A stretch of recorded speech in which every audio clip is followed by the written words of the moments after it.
To participate in the general public comment period, please call now at 818-238-3335. For any scheduled public hearings, please call when prompted to speak if you want the comment to be part of the record. Members of the public may speak for up to 3 minutes depending on the number of speakers.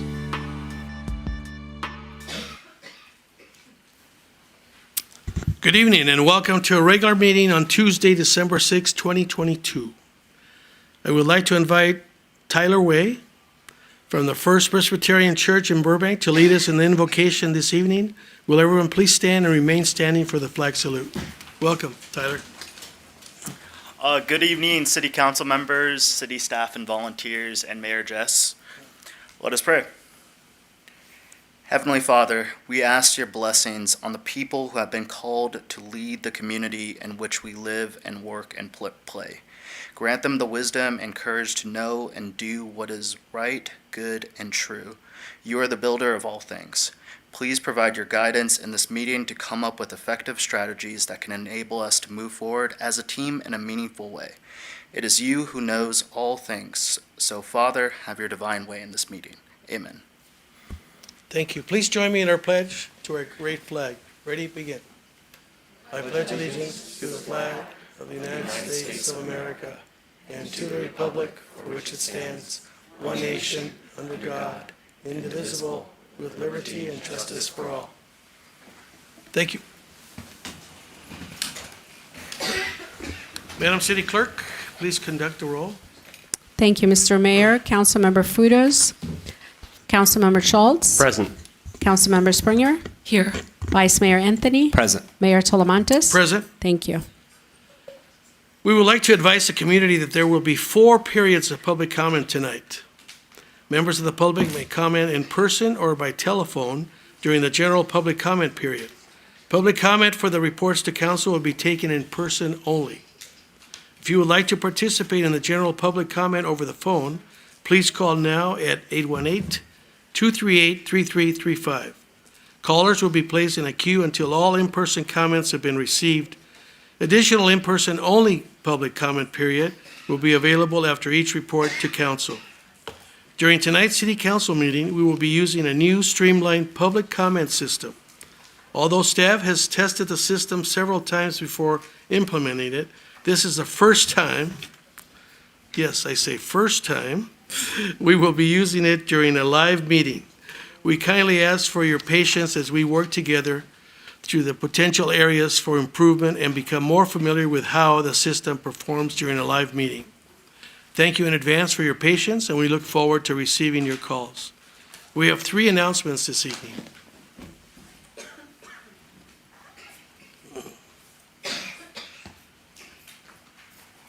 For December 6, 2022. Our Burbank invites Burbank residents and businesses to enter the 2022 Our Burbank Holiday Decorating Contest. Decorate the outside of your home or business for the holiday season. Contest entries will close by Monday, December 12th, or until the maximum number of entries is received. Winners and all other entrants will be revealed Friday, December 16th, giving everyone in the community a chance to visit the decorated homes and businesses. To view full contest details and how to enter, visit www.burbankca.gov/OurBurbank. The community is invited to provide input on the Burbank Civic Center project through a series of community meetings. Each meeting will provide a project overview with opportunity for sharing ideas, concerns, and input on areas of focus, including the new library, the new open space, housing, parking, transit, traffic, and sustainability. 2 in-person meetings will be held tomorrow, December 7th at 3 p.m. and 7 p.m. at the Burbank Central Library. And an online meeting will be held on December 13th at 5 p.m. For complete details and to register for the online meeting, please visit www.burbankciviccenter.com. On Saturday, December 10th, from 9 a.m. to 12 p.m., the Burbank Police Department will host an anonymous gun buyback drive-through event for City of Burbank residents in the rear lot of the Burbank Police and Fire Headquarters. The goal of the event is to reduce the availability of unwanted firearms in the community by providing an opportunity for the safe and anonymous disposal of guns. Participants can receive a $100 gift card for each handgun, rifle, or shotgun, and or a $200 gift card for each assault weapon as classified in the state of California, while supplies last. Please visit www.burbankpd.org for a full list of requirements and safety restrictions. This concludes the announcements for this evening. We have one council presentation this evening, the presentation of certificates of recognition to the Animation Guild for the Animal Shelter Mural. I invite Mrs. Suzanne Wertz, Vice Chair of the Cultural Arts Commission, to the podium. Ms. Wertz, welcome.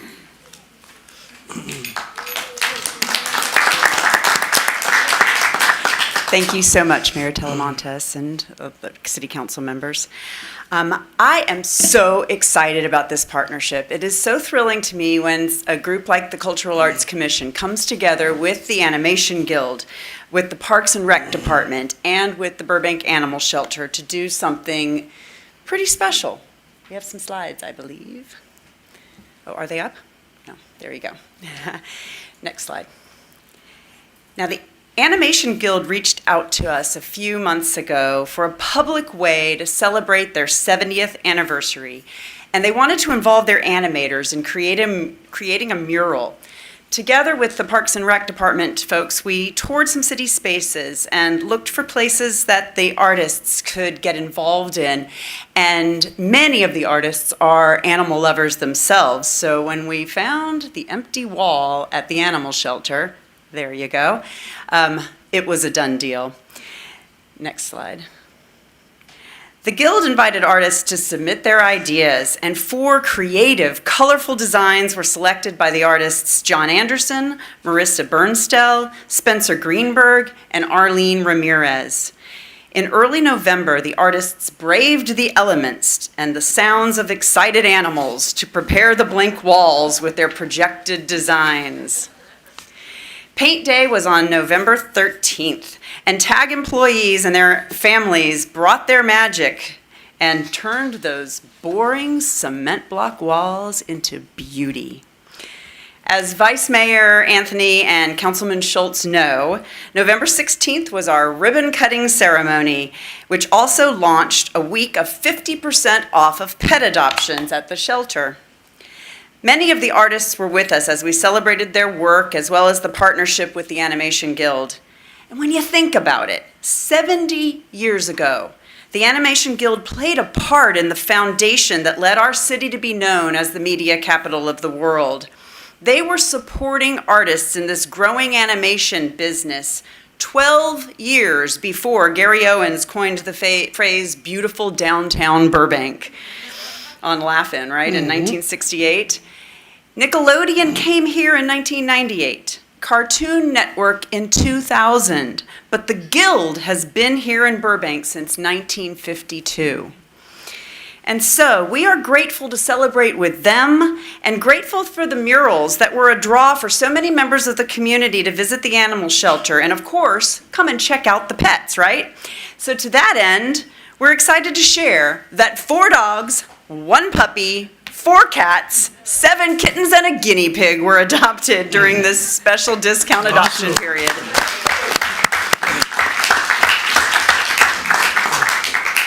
So this is a partnership that's really worth celebrating. We're excited that Kristen Smith and her team, including Brenda Castaneda and Lizette Rojo, who now oversee the animal shelter through the Park and Rec Department partnership, have already made the animal shelter a brighter and more beautiful place, with thanks to the Animation Guild. And we are grateful to our commissioners, city liaisons, Aaron Barrows, Noah Altman, and Bryce Burton for their hands-on work with this project. And of course, I am so thankful to our Cultural Arts Commission beautification team. That includes Catherine Zorister, Lucy Simonian, and Stephanie Gerard, as well as our chair, Eric Connor, and the rest of my Cultural Arts Commission colleagues for always being open to creative ideas. I think you all know that we just completed Phase 6 of the box beautification project, and we now have 60 colorful electrical boxes all around this city, and more to come. And I do believe that we will be seeing some Animation Guild folks submitting for the next few rounds in Phase 7 and beyond. Now, most of all, I really do want to draw attention to the Animation Guild for reaching out and for making their vision a reality and a wonderful way to pay tribute to 70 years as part of the creative fabric of the Burbank community. So thank you so much. Mayor Talamantes, do you want to join me as we present something to the Animation Guild? Yay!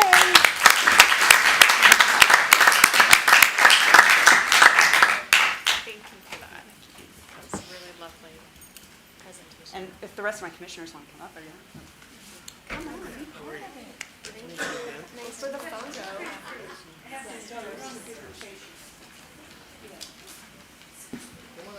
Come on, we should be in the photo.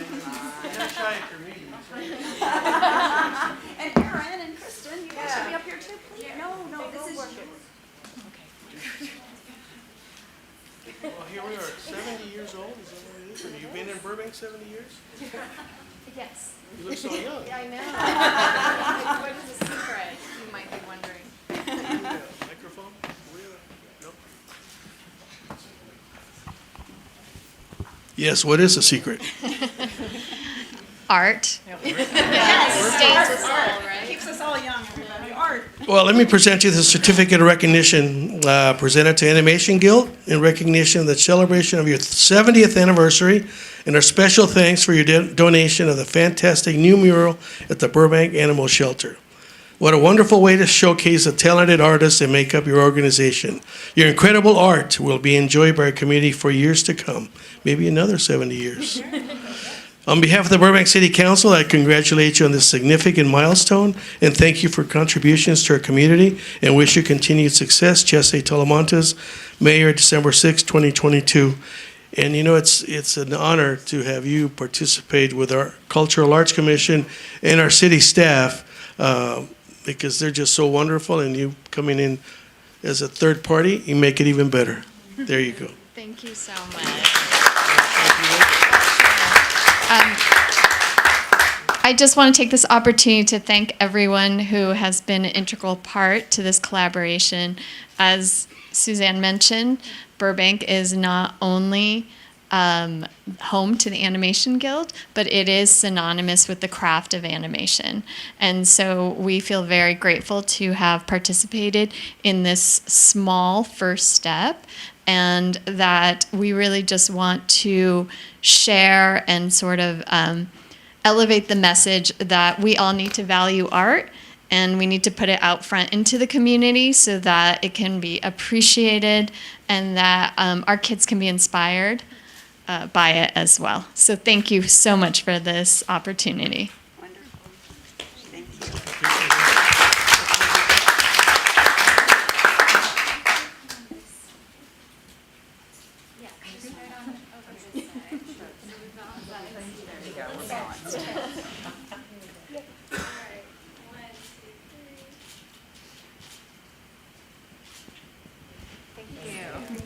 So like it was already stated, this is the first step of the Animation Guild getting engaged into the community of Burbank, and we look forward to a lot more engagement. We do too. Thank you. Thank you very much. Thank you.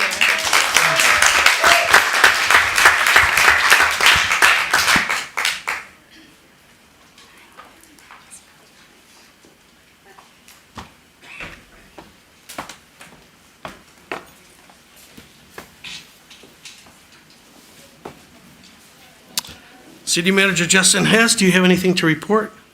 Thank you, Mr. Mayor. I do not have anything to report tonight. Thank you. Thank you. The presentation to council this evening is an update on the Los Angeles River Polywog Park area of Griffith Park Habitat Restoration Project. Yes, that was a mouthful. I welcome Priyanka Wadhan.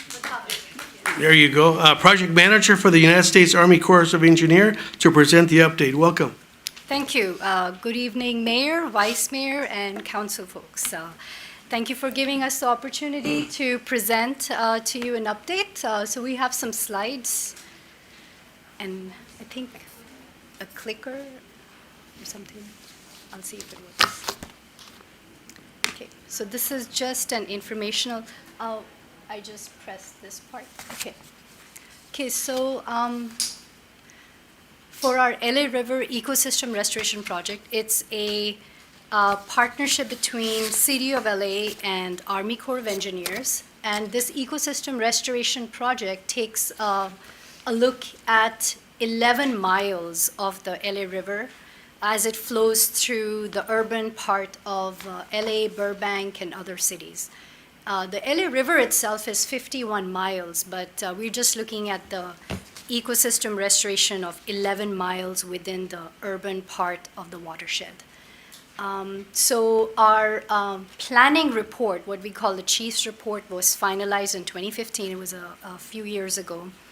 Some of you may remember that. But we received the New Start construction funds from Congress this year. So our planning phase was done, but this year we received funding from Congress to move into design and construction. So this is for the planning phase. We had a lot of public involvement. So as you can see, we had several public workshops and incorporated a lot of public comments. We hope to do the same as we move into design and construction phase. So this is just kind of a recap of what we did earlier. So the LA River Ecosystem Project goals are to restore lost habitats, which are river habitats, riparian, marsh, wetlands.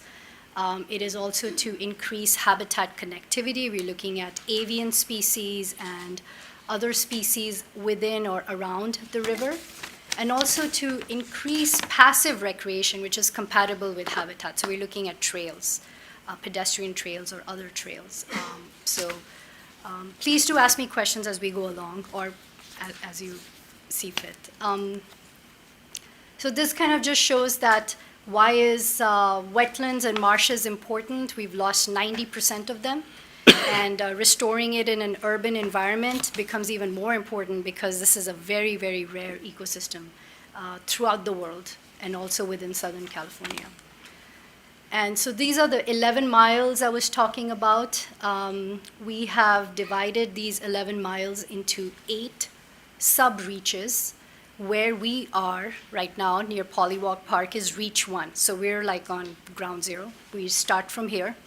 So that's going to be a pilot project, which we are starting on this year as we receive funding from Congress, as I mentioned.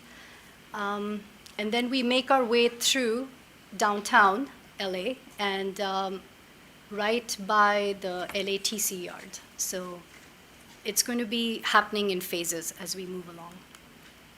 And the passive recreation just shows our network of trails that we hope to connect and build. So this is the Reach 1, as I was talking about the Polywalk Park. We will be doing phase A of it, which is approximately 20 acres, a little bit north of the freeway and south of the freeway. And it is within the footprint of City of Burbank. So, you know, when we are surrounded by neighboring communities and the Disney building. So what do we hope to accomplish here? We hope to accomplish habitat restoration. What that means is, for us, you can see the before picture and the after picture. It looks a little bit more lush. We are hoping to do riparian planting, you know, connect some equestrian and pedestrian trails to other trails, as well as, you know, we will do some structural work, but it won't be a lot. It will be fine grading for swales for water retention so that we can promote plants, native plants, riparian communities. And I think that's what the scope of the project is. I believe we are, I think, yes, this is the next steps I was looking for. So we have started our site investigations this December. So from December 1st to end of December, we have geotech exploration. We need to know what's in the soil, how much water there is, where's the groundwater, before we take on any sort of design. We will be doing preliminary design early next year, and then we'll award a contract for completing design and construction late next year. So that's the game plan overall for our Phase 1 project. So I think that's all I have for slides, and then I can take any questions. You mentioned this is ground zero, Yes, right? this is Reach So, 1, yes, we'll be starting. Phase on 1, obviously. Phase 1, yes, You also mentioned that you're going to have equestrian and pedestrian trails. that's right. Are they going to be apart from each other? You're going to, I know I've walked on Yes. equestrian trails and made it a pedestrian trail, right? Right. We have not started on our preliminary or concept design, but our hope is to separate them. But as we move further along into preliminary design, we will have community meetings and outreach, and we will be trying to get some input on the design. But I think earlier communication from what we've heard is to have those two trails separate. So we will keep those in, comments in mind as we move further along. Yeah, I would encourage them to be Yeah. separate. Yeah. It just makes it nicer, user-friendly for Absolutely. both the equestrians as well as the pedestrians.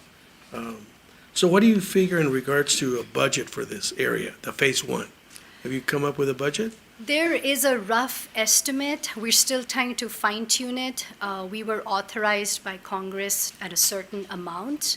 So we have not gone out towards a RFP Okay. package yet, so we're still trying to build that. So Well, we're still in the, geotech exploration stage. So that's a little bit further off. what, are you next year. checking to see if there's oil down below there? Anyway, I appreciate it. Colleagues, any questions? Yes, Councilmember Schultz? Thank you, Mr. Mayor. Thank you for the presentation. Two brief questions. Is there a website or a place that residents can go if they want the latest updates about the project? That's question one. And then number two, I know you mentioned that there will be community outreach meetings. Similarly, if somebody wanted to provide input on design, how would they find out about those meetings? How will they be advertised? So we do have a Facebook page set up, and we also have an email set up, which you can see over there. So the Facebook page for LA River is that one, and if you want, the community wants to email us comments on the LA River project or this particular reach, please use that email. It's larer@usis.army.mil. Thank So that'd be it. Colleagues, anyone else? Questions, comments? Well, thank you very much for the presentation. I look forward to more presentations as you get further along in the project. Absolutely. Great. Thank you very much. Thank you. Ms. Gina O, Chief Assistant City Attorney, will you please report on closed session? Thank you, Mr. Mayor. Tonight, City Council met in closed session on two items. The first was conference with the city's labor negotiator, Management Services Director Betsy McClinton, and regarding the Burbank firefighters as well as the Burbank Police Officers Association. The second item was a performance evaluation of the city manager pursuant to Government Code Section 54957. City Council took no reportable action. Thank you very much. Now is the time for general public comment. For members of the public who are here in person and wish to speak, please present a completed yellow general public comment card to the city clerk. Any person speaking during general public comment may address the council on any matter concerning city business. Persons may choose to use the first period of public comment to address an agendized report, but will not be able to speak on that item following this segment. Comments are limited to 3 minutes per person. In order to promote fairness, please stay within your maximum allotted time of 3 minutes. A timer is available on the podium to help the speaker keep track of how much time is left. Please state your name for the record. For those wishing to call in during the general public comment period, please call now at 818-238-3335. Callers will be placed in a queue until all in-person comments have been received. And our first speaker is Patricia Rivera, followed by David Burkhart.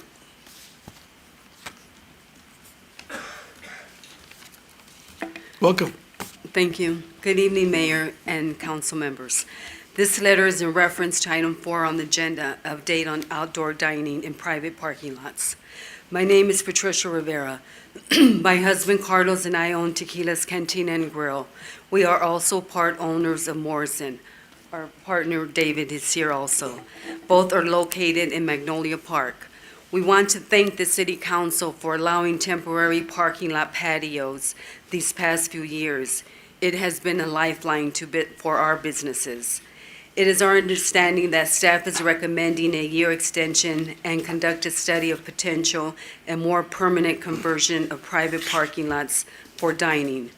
Assuming the extension is granted today, we are requesting that restaurant owners that are stakeholders in this study have an opportunity to be active participants. We believe we can provide valuable information to make it an equitable study while being sensitive to our neighbors. Permanency would make more sense for business owners as well as the community. This would allow us to plan long-term and continue to invest to improve our patios in creating a comfortable space for our customers and meet possible city conditions. There are a few points that I would like to emphasize today. COVID-19 is part of life and will remain a threat to restaurants, especially if we don't have an outside patio. According to CDC, vaccines somewhat manage COVID, but it's not eradicated. As business owners, COVID forced us to be more innovative and creative despite rising costs and expenses. The patio has also enabled us to rehire all employees. They have been able to support their family by providing food and shelter. Many of our employees had 2 jobs in which some of those restaurants were unable to survive the pandemic. We have been able to provide employees with more hours and job security. Most of our customers prefer to dine in our outside patio. Many customers won't even consider dining inside the restaurant, especially when there is an increased number of COVID cases. After much financial loss due to the pandemic, the increased sales also increased sales tax that we pay to the city of Burbank. We are aware that parking spaces have been affected. We have ensured that we have proper handicap parking. We are willing to explore this area with the city. Post-COVID, many city regulations, including parking requirements, may not fit the perfect box as they did before the pandemic. As restaurant owners have adjusted and figured out ways to maintain their businesses afloat, perhaps the city would consider amending some regulations that are more realistic for businesses and the Burbank community as a whole. Ms. Rivera, I didn't finish, you've but- got your 3 minutes. Thank you very much. Okay, thank you. Thank you for being here. Happy holidays. Next speaker is David Burkhart, followed by J.B. Keiser. Welcome. Hello, good evening again, Mayor, City Councilman. I'd like to request that you declare Raising Cane's a public nuisance. And the reason being is that they're a public nuisance is they basically turned our neighborhood into their parking lot. And why do we believe that in our neighborhood? Is that their parking lot is way too small for the traffic that it incurs, still to this day. And as such, their armed security guards tell their clientele to drive around the block to try and find a spot. And when they do that, they speed around through our streets to get back in line and back in Olive. So they're told they can't go in line, and then they go around the block, and they speed to do so, okay? The speed bumps haven't made any effect whatsoever. So I read the traffic report, and it hasn't made an effect. I thank you for doing the work, but it didn't do anything. And because their lot is too small, their clientele eat their food in our neighborhood, and they don't get ticketed for doing so. So the traffic mitigation, the ticket doesn't work, and so they're eating their food, and when they're done eating their food, they dump their trash in the middle of our streets, which they did this morning. Again, so Raising Cane's knows that they are a nuisance.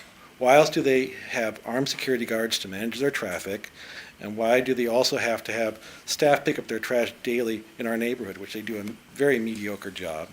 Also, Talleyrand had to get a security guard as well to manage the Raising Cane's traffic. So 2 businesses have to get security guards to manage the business I mean, is that what we want in Burbank, is these businesses that need security guards to manage their clientele? It doesn't seem like a great situation.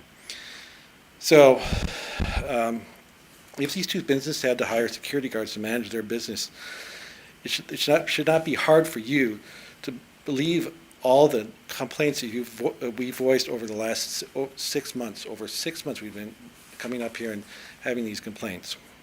So over 190 Burbank residents have signed a petition for you to declare Raising Cane's a public nuisance immediately. Please add an agenda item on the January City Council meeting to vote to declare Raising Cane's a public nuisance. Thank you very much for your time. Thank you. Next speaker is Jamie Keiser, followed by Noonan Tadrovosian.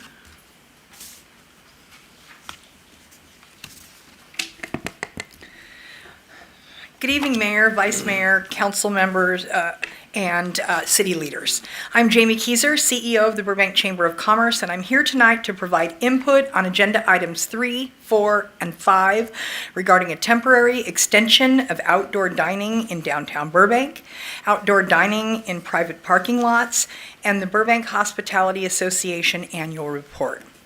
The Chamber is in favor of extending the in-street dining parklets that allow for expanded outdoor dining to restaurants by providing communal dining areas throughout downtown.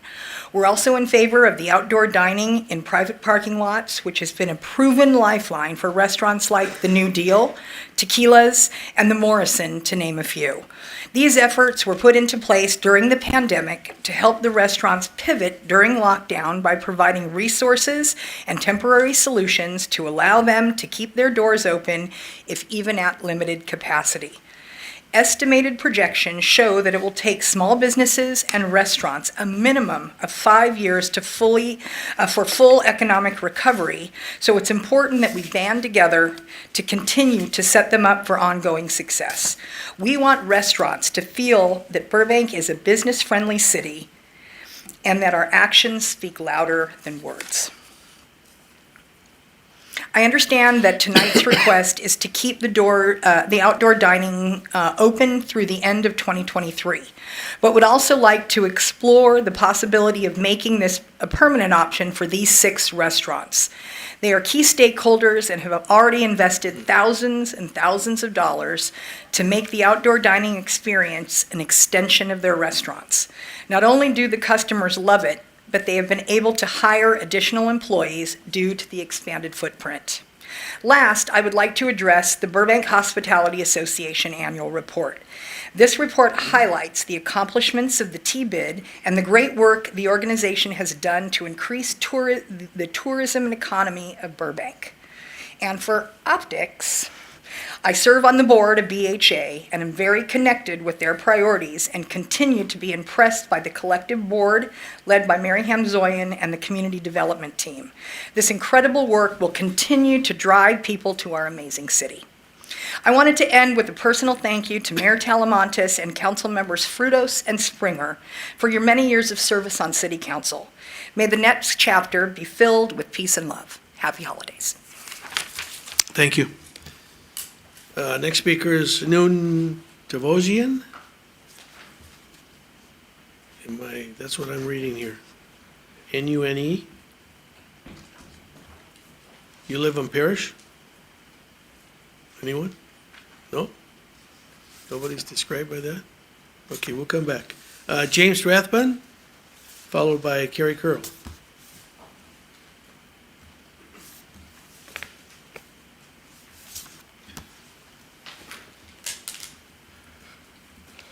Good evening. My name is James Rathman. I live on Reese Place, and I'm here with my neighbor to ask you to do something about Raising Cane's, declare them a nuisance.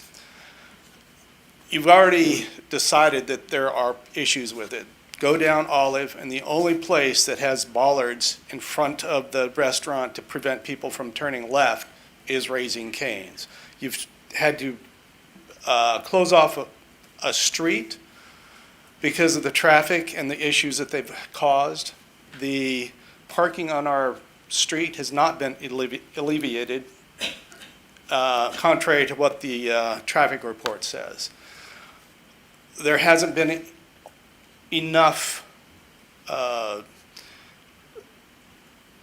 tickets being written, because if they come once a day, maybe 3 times a week, they never come on the evenings, never come on the weekends.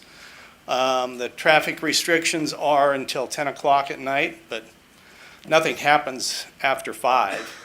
So we're still being inundated by traffic from Raising Cane's. And like he said, the speed bumps haven't slowed people down that much. They've learned that the faster they go, the smoother it is. So they continue to speed down our street, and they continue to eat in front of our houses with their cars idling.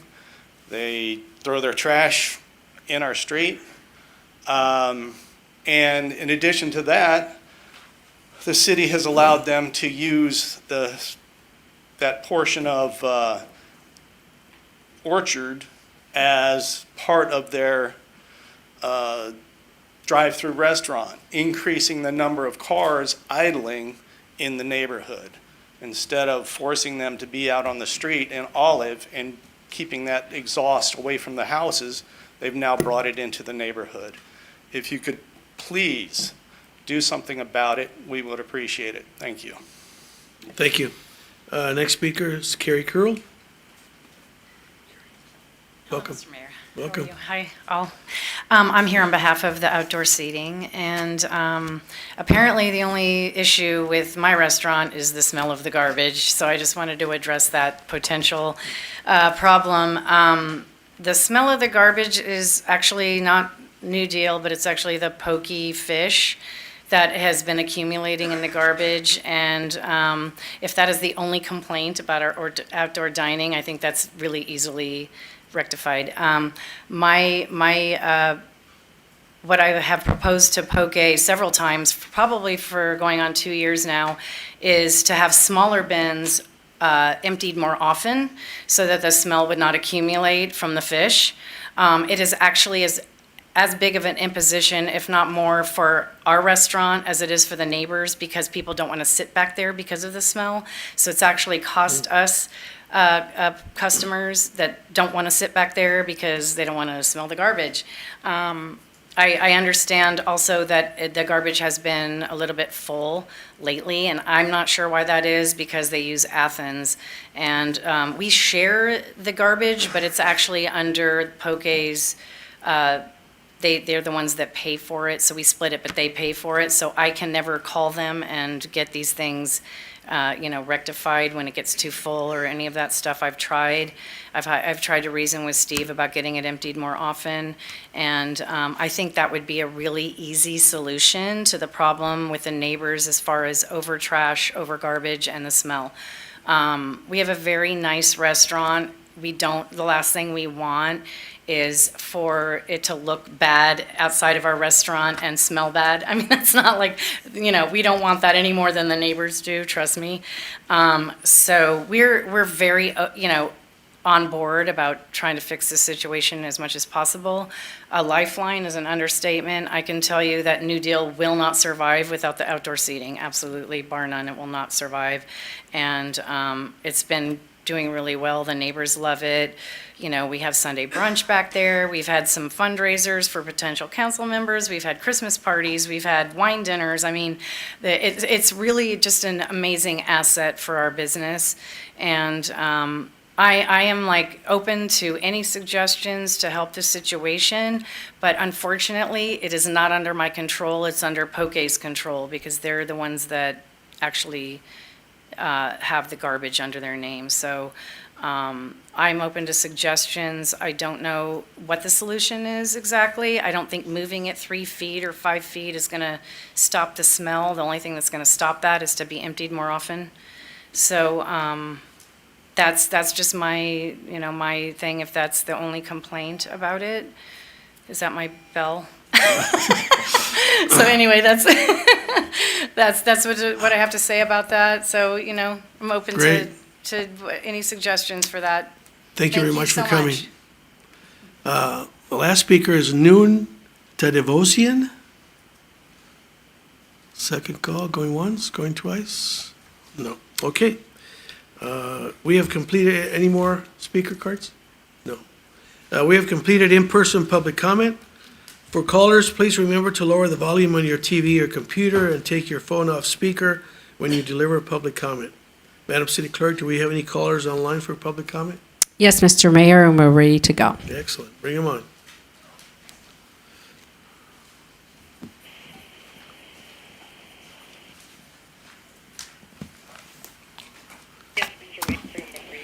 The first caller is Paula Trubisky. Welcome. Thank you for the opportunity to make a statement. My name is Paula Trubisky, and I'm a Burbank resident living near Brace Canyon. And I would like to comment on the Brace Canyon Park Ball Field Improvement Project. Further public information is needed to analyze the financial cost associated with this project, including an updated analysis based on today's pricing. I understand that current estimates for the installation of artificial turf are 2 years old before increases in the cost of petroleum-based products such as plastic turf. Cost estimates are needed for the maintenance of artificial turf, such as the frequent brushing and washing requirements, so that we can compare this cost against cost savings from not mowing grass. Cost estimates are needed to analyze our drinking water from microplastics should artificial turf be used, regardless of state requirements, to measure the microplastics in our drinking water, and the cost of buying and using rain tarps to protect natural grass fields. I'm also wondering if potential savings have been researched for maintaining real grass, such as applying for Measure W stormwater capture funding for natural grass that utilizes gray water or captured stormwater. What about the potential collaboration as a demonstration site with UC Riverside's Turf Grass Research and Extension Program, specifically for growing and maintaining grass that requires less water and is durable for recreational use? What about the potential of making this project a larger effort of citywide strategies to reduce flooding during major storms and to capture precious storm water needed for our community? As you know, Burbank green spaces are filled with potential to address these issues. And what about the potential of working in partnership with BUSD to hire a real grass turf manager to increase the longevity of grass fields across all sports fields? A third area which would aid in decision-making on this plan is to understand how this plan aligns with Burbank's greenhouse gas reduction plan. We are in a time where all plans need to be reviewed in the context of changing climate conditions and mitigating risks to become a more resilient community. As far as Brace Canyon neighborhood consideration, it would be helpful to know about how potential plans will accommodate an increase in parking needs and the effect on the surrounding neighborhood. I'm hoping that this information will help you make an informed decision when Burbank's Park and Rec does their update on this project.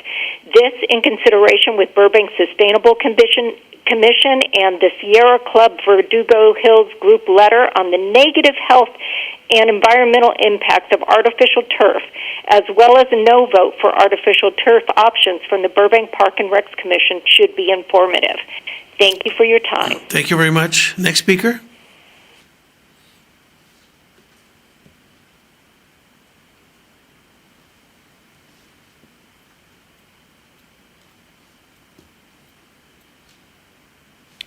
This is the new system we're talking about.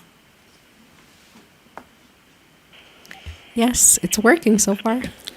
The next caller is Stephanie Clark. Welcome.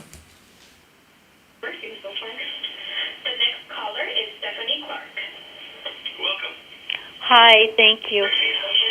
I'm calling in regards to the Raising Cane's issue. I am a resident on Orchard, and we were given temporary closure of our street. Excuse me, could you turn down? Do you have a radio on or something in the background? Hello? Permanently close Miss? our street. Hello? Could you turn down whatever you might have in the background, television or radio? Because it's coming through, and we can't quite hear you. Oh, now I can hear myself. Can you hear me now? Yes. but we still get something, a feedback that you might have. Is there anything on it? Well, Hello? all right, let's go ahead and try it. Go ahead.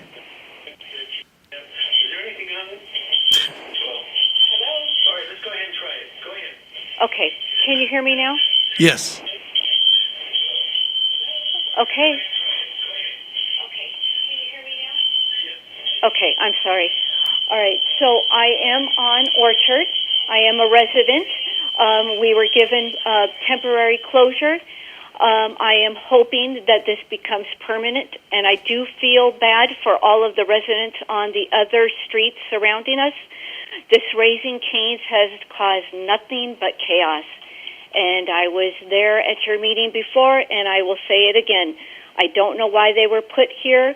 It's the wrong place to have placed them. We have nothing but trash. We have nothing but noise. We can't even walk up to Olive to go to our surrounding stores that we have for many, many years. This is just not acceptable to our neighbors. Going to our CVS, the parking lot is just thrown with trash. This restaurant is going day and night. It has nothing but noise. They still come up the street to try and park, and the police presence is not here, even though we have permit parking. So I don't know. We should see more of them, and I agree with James. They are not present unless we call. And again, this is our neighborhood, and Raising Cane's needed to be in another spot. This is like a Band-Aid, putting it on a wound, and it will not heal. I'm hoping that you guys can make some decisions even for our surrounding neighbors on the next street. They are suffering, but we need permanent closure. We do not need a line up our street going into their drive-through, because now there's 2 drive-throughs for this restaurant. So again, this is, I don't know how we're going to resolve this. I'm hoping that we can come up with some kind of solution, but they never should have been put here.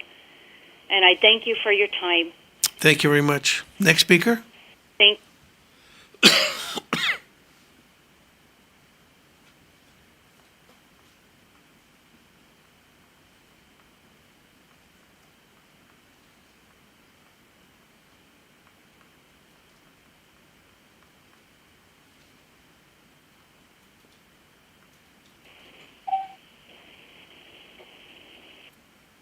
Good evening. The next caller is Bill Sologub. Welcome. Hello, good evening. My name is Bill Sologub, and I live on South Orchard Drive. My public comment today is about agenda item number 9 regarding Raising Cane's. I was able to review the report and the supporting data and disagree with some of its findings. The report currently states that speeding on neighborhood streets has been addressed. It further goes on to say that the temporary closure has decreased the vehicle volume on South Orchard Drive to pre-restaurant levels. I disagree with these findings. In fact, the data shows that, in particular, to South Orchard Drive, traffic volume and speed has actually increased when comparing January and November data. When you compare Tuesday, Wednesday, Thursday data from both January and November periods, there's actually an increase of 70 cars average per day during Raising Cane's business hours. And those cars are speeding, with the number of cars exceeding the speed limit increasing by 21 cars per day on average. The number of speeders is even higher on Friday and Saturday, but there's no comparison data from January. Speeding is increased in both directions on South Orchard Drive. This is likely due to the fact that it's not clear to the drivers that there's no access to the restaurant via South Orchard, and drivers are turning around and flying out of the neighborhood to go around the block. There needs to be more clear signage indicating that the street has no through access to the restaurant and has permit-only parking. I would like the city to consider installing more clear signs at the corner of Oak and Orchard, such as permit parking only ahead or no business access, to reduce the dangerous drivers on the street. Also, when analyzing and reporting future data collected regarding this matter, I'd like to request that the city isolate and report on the relevant data. analyzing the data during Raising Cane's business hours and volume of speeders rather than averages will more accurately reflect the impact of this business on the neighborhood. Simply looking at averages will inaccurately skew the data since many residents drive up and down the street with caution and care at all hours of the day. My comment here is based in data collected, but there are many other nuisances, as you have heard and will hear from other neighbors, caused by Raising Cane's, such as trash all over the street and even cars driving on the sidewalk to avoid the dead-end closure, which I was not the only resident to observe. I hope you continue looking into actionable options regarding this restaurant. Thank you for your time. Thank you. Next speaker.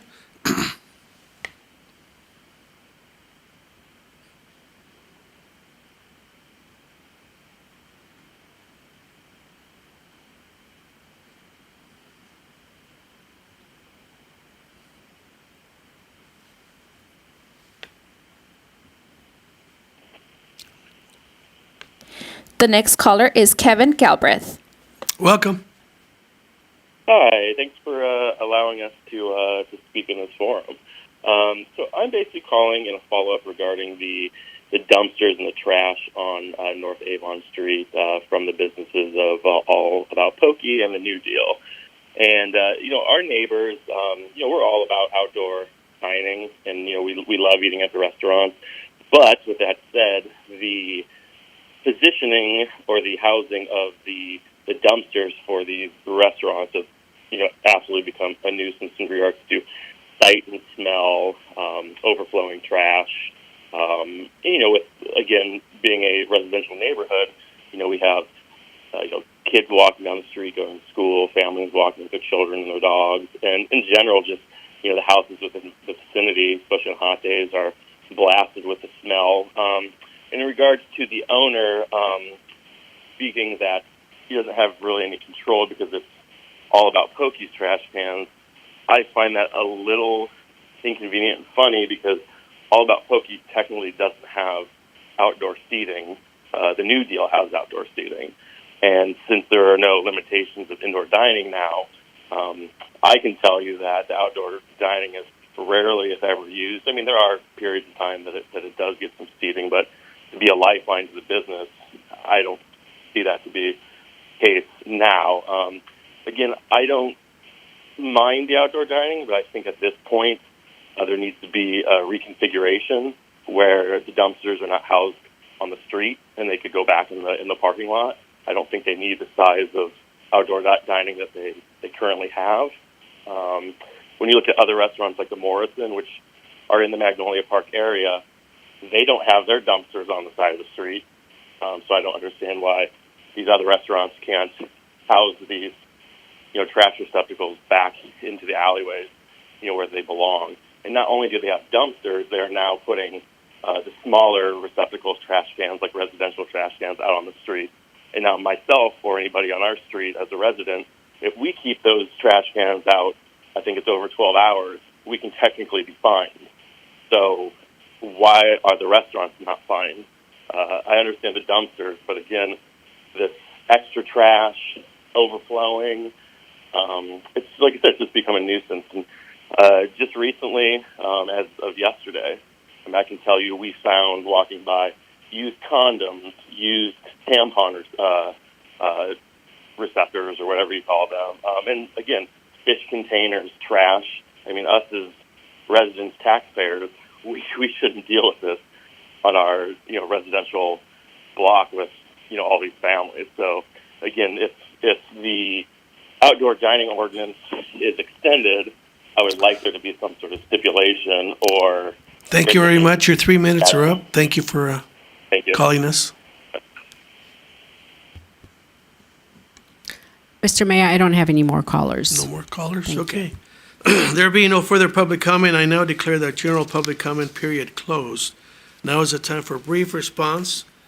Brief from City Council, the City Manager, and/or Chief Assistant City Attorney. Colleagues, any response to any of the items that we're going to be discussing later?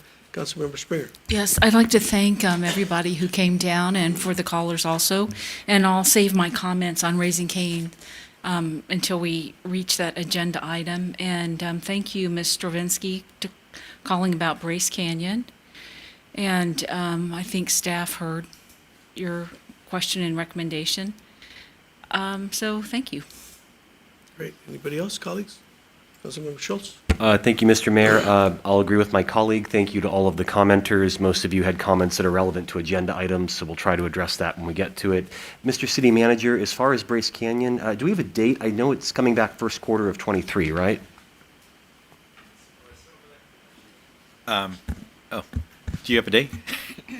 Okay. We may have one. Good evening, Mayor Talamontes and council members. Marissa Garcia, Parks and Recreation. I do not have an exact date of when the Bryce Canyon Park project will be coming before council for consideration. We're still working with our consultants to ensure the study is thorough, complete. We appreciate the caller and feedback. We continue receiving all of the feedback, and we just want to ensure that we've, crossed all our T's, dotted our I's. We're hoping for, if I had to guess, I would February-ish. Early February is our goal, so we can have a decision so we can move forward. Thank you. Ms. Garcia, before you leave, is that going to the Parks Board first? The project was already discussed at our park board a couple of times. Depending on timing, we may provide the park board with an update. Okay. And so the answer is I'm not sure. That's fine, because I know that would prolong it. Correct. If you were gonna But include certainly them. we value all of our communities' feedback, including our Park and Recreation Board. I know that we're hoping to have additional detailed information. So certainly if we're able to, at a minimum, just share the staff report with them, and they can certainly And provide. I know us you've some done a lot of outreach. I mean, you've been reaching to the community everywhere, right? Yes, we have. Anyway, thank you very much for Sure. that. Colleagues, anyone else? I also like to thank everybody that came down tonight and spoke, and also the speakers on the phone. Thank you very much. The consent calendar may be enacted in one motion. Madam City Clerk, please read the consent calendar. Thank you, Mr. Mayor. Item number 1 is adoption of an ordinance amending and restating Article 2-4-6, Transit Occupancy Tax, and 2-4-19, Transit Parking Tax of the Burbank Municipal Code to revise penalties for failure to comply with audit requests, clarify tax administrator powers, and other clarifying amendments, and finding adoption of an ordinance is not project and is exemption from the California Environmental Quality Act. Item 2 are City Council minutes. Approve the minutes for November 1st and November 15th, and the dark meeting of November 8th and the 22nd and the 29th. Item 3, adoption of a resolution, amending Resolution 20-29-161, authorizing the temporary extension of outdoor dining program in downtown Burbank, including continued use of certain street parking for dining and extension of related outdoor dining permits and agreements. Item 4, update and outdoor dining in private parking lots. Item 5, approval of the Burbank Hospitality Association fiscal year 2022-23 annual report. Item 6, introduction of an ordinance amending Title 5, Chapter 3, Article 15, Section 5-3-1504 of the Burbank Municipal Code to update water efficiency requirement for specific plumbing fixtures. Item 7, adoption of resolution approving the establishment of the salaries and conflict of interest code designation for the classification of Geographic Information System, GIS Specialist, Senior GIS Specialist, and Principal GIS Specialist, and adoption of a resolution approving the citywide salary schedule. And that concludes all the items. Thank you, Madam City Clerk. Before I ask for a motion, I just want to mention item number 5, the hospitality report, excellent report. A lot of good information there and a lot of success that shows in the report. So thank you very much for that. Councilmember Springer? Yes, I just have a comment on item 4. Can we add like a number 3 to build an attractive enclosure with a Let's gate? go, let's discuss it at the end of the meeting then. Well, if you I'm wanna just pull going to it. see if, If you want to pull it, I don't know if I need to pull it yet. I think we would need to pull it Yes. Okay. if it's not just a question or a comment. Yeah, Right. if we could just add. you want to make a put it in change to it, so we enclosure. need to pull it. Okay, thank All right, you. anybody else? Councilmember Frutos? Motion to move forward. Okay, great. Second? Second. Second. Any other comments? Thank you. Madam City Clerk, You know, one comment, if I may? go ahead. It's just a comment, it's not a discussion whatsoever, All right. Mr. Mayor. Regarding the hospitality report, I also want to thank the team. In my last several years, since this was really growing, I want to say thank you, because every time I've called you regarding a brand-new potential business interest coming to our city, you've reached out to them, you've provided direction, you're like a one-stop shop for people interested in developing their businesses here.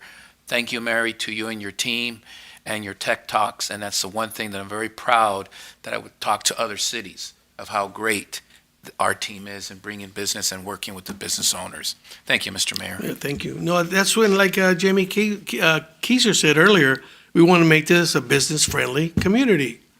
And here we are.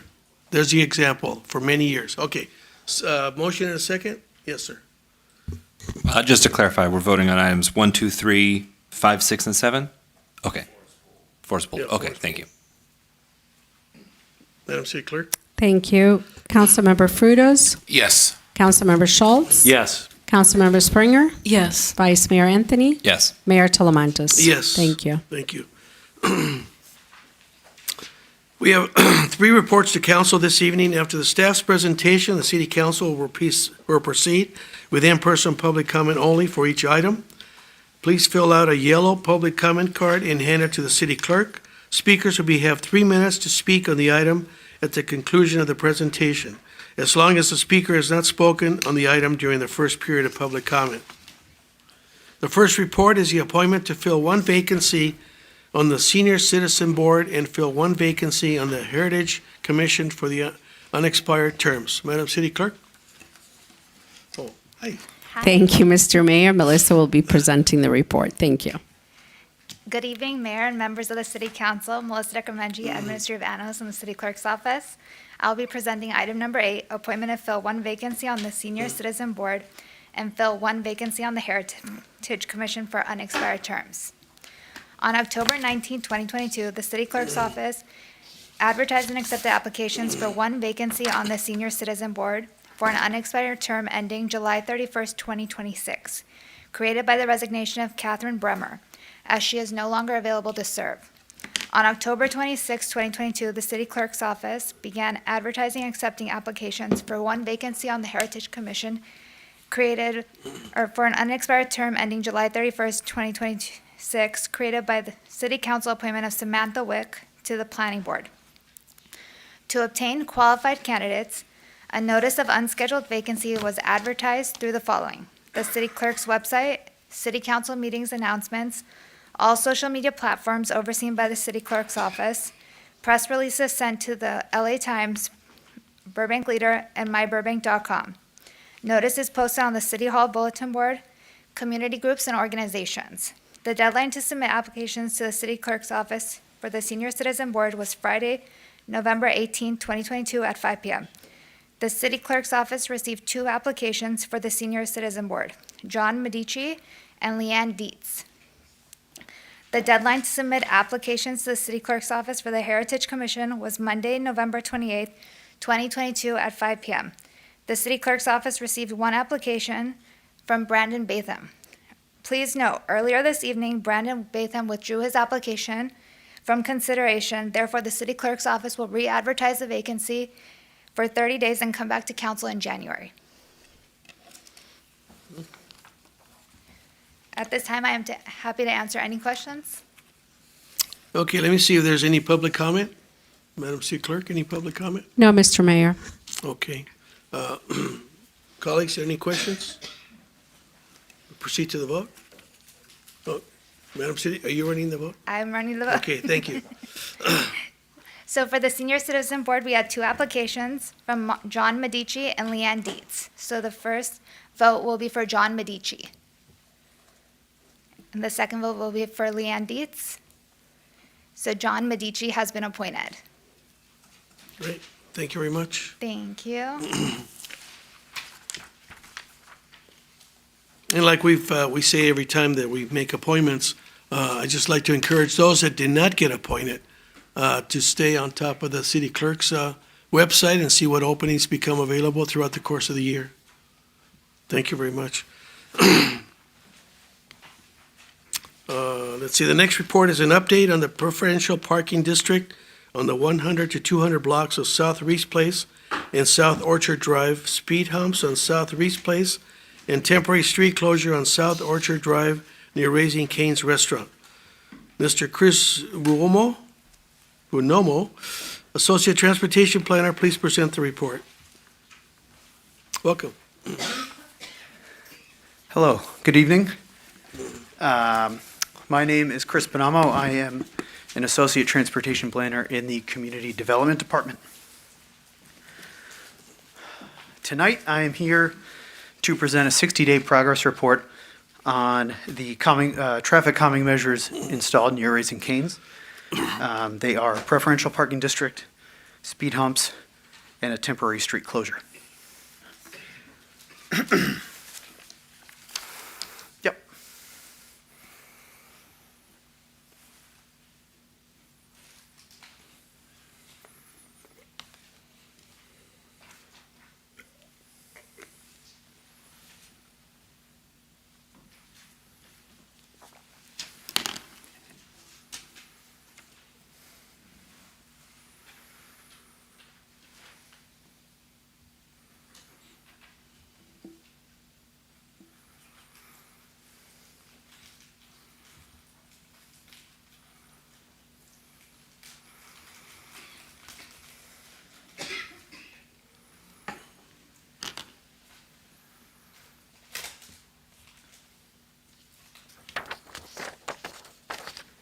Okay, yeah, sure. So thank you. On August 23rd, staff presented and City Council approved the three measures, the temporary road closure on South Orchard Drive, the speed humps on South Reese Place, and the preferential parking district on both of those streets. By the end of September, the measures were installed. By mid-October, parking enforcement began on the preferential parking district.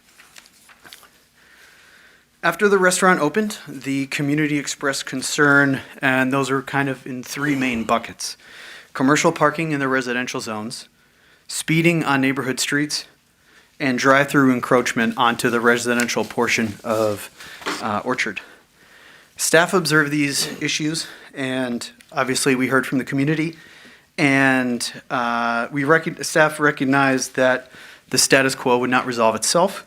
Therefore, staff proposed the three measures to directly address these issues. So for commercial parking, the corresponding measure was the permit parking program.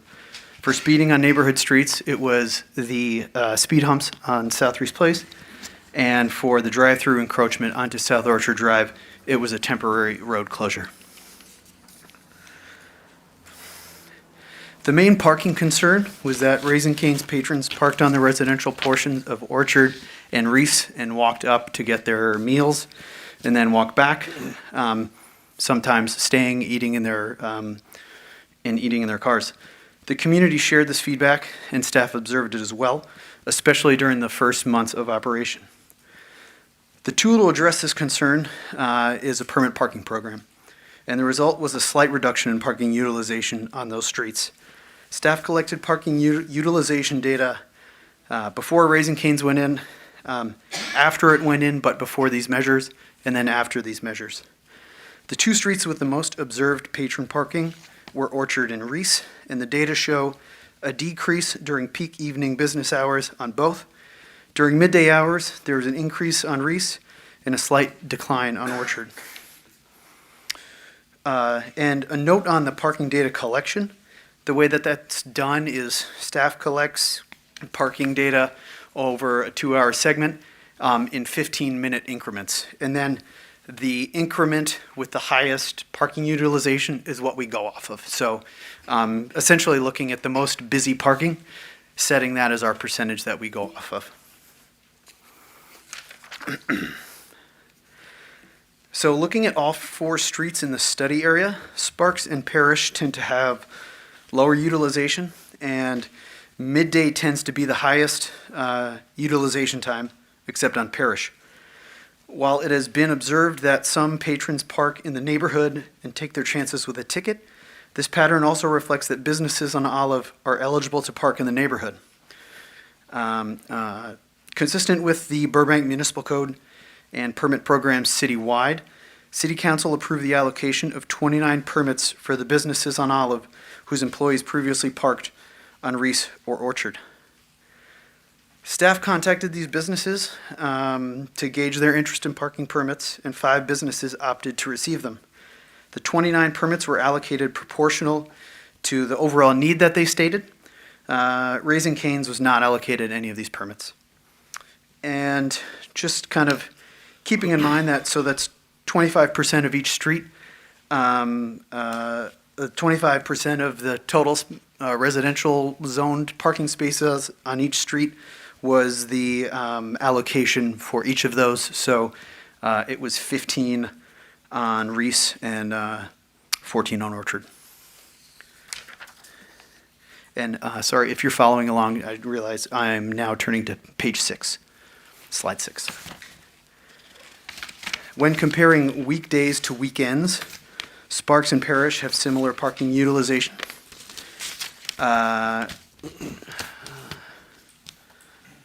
Yes, Reese and Orchard are slightly higher on the weekend. Excuse me. Sorry. Yes, Councilmember Fuda? Is this PowerPoint available for members of the public? Well, we're working on it right now. We're having some problems. Okay, sorry. Thank you. Yeah, for the people watching on, at home, we're working to get that PowerPoint up so you can see it as well. Right now, we're having some difficulties. Thank you. Go ahead. So, sorry. Go ahead. Mr. Mayor, could I ask, is it, there was a mention that people at home could find this online? Is there a way for them to do that? They would have to go to Granicus and click on the agenda? It's going to get too complicated. Oh, okay. All right. Oh, well. It's taped. It's not live. All right. Okay, so. Thank you very much. No problem. So when comparing weekends to weekdays, Sparks and Parrish are similar in terms of parking utilization. Reese and Orchard are slightly higher on the weekend, with the highest parking utilization in the evenings, and still at the highest parking utilization, it's around 60%, so 40% of those spaces are still available. Overall, parking restrictions slightly reduce the number of Raising Cane's patrons parking in the neighborhood and walking up, but not all of them. It still happens slightly. This freed up some existing parking and ensured that other businesses could still utilize parking on those streets, and they have taken advantage of those business permits. However, as we've heard, there are drawbacks. The process requires residents to apply for permits and to have additional guests register for daily permits. Also, this adds to additional patrol area for parking enforcement officers. Finally, while several businesses requested parking permits and received them, some initially declined, but then later requested them once the allocation had been filled, and then they weren't able to receive them. Others felt that the allocated number they received was insufficient. So there is more demand for business parking permits than was originally anticipated. Moving on to speeding now, this is page 8. Yes, okay, perfect. 8, please. Correct. Thank you. Speeding on nearby streets was a concern even before Raising Cane's opened, and staff heard ongoing feedback about speeding once the restaurant actually began operating. The proposed solution was to install speed humps in South Reese Place, where in July and August we took counts and it showed some speeds above 30, which is typically the threshold for consideration of traffic calming measures. Staff did not install them on South Orchard Drive since the temporary closure itself was expected to possibly inhibit speeding. Staff collected speed data on all 4 streets, and the data show that speeds have declined on South Reese Place after the installation of the speed humps, and have stayed relatively constant on the others. On Reese, 85th percentile speeds, and that's how the state sets speed limits and how we study speeds, is the 85th percentile. 85th percentile speeds on Reese are below the posted speed limit, and this is consistent across all hours of the day. But residents have voiced concern that they still observe speeding cars. So during follow-up observation, the data shows that about 2% of cars display excessive speeds above 30 miles per hour. And while there are some outlier motorists who drive at those higher speeds, it is a very low number of the total, and compared to neighboring streets, much lower as well. So with the speed humps. Slide 9, please. One more. Thank you. And comparing weekdays with kind of the peak business days, speeds are relatively consistent. And just a note here on the labeling of the columns. When we looked at weekday versus weekend, the peak business days are not Saturday and Sunday for Raising Cane's. They're busiest on Friday and Saturday. So for peak business days, we looked at Friday and Saturday. It's noted here as weekend peak business day. It can be interchangeably used in this sense. But the bottom line is they're relatively similar. Next slide, please. When the restaurant first began operation, Burbank PD directed traffic to ensure that the drive-through line formed towards Olive and not down into the neighborhood on Orchard. It still happened from time to time, despite their efforts. Then, when private security took over to manage the drive-through line, patrons continued to line up down Orchard at regular intervals. And so the solution was to install a temporary closure in order to block that drive-through line from forming down Orchard.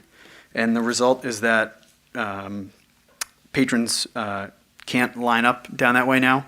Once they come out of this entrance, then they back up into the little part of Orchard, and then sometimes out onto Olive. Next slide.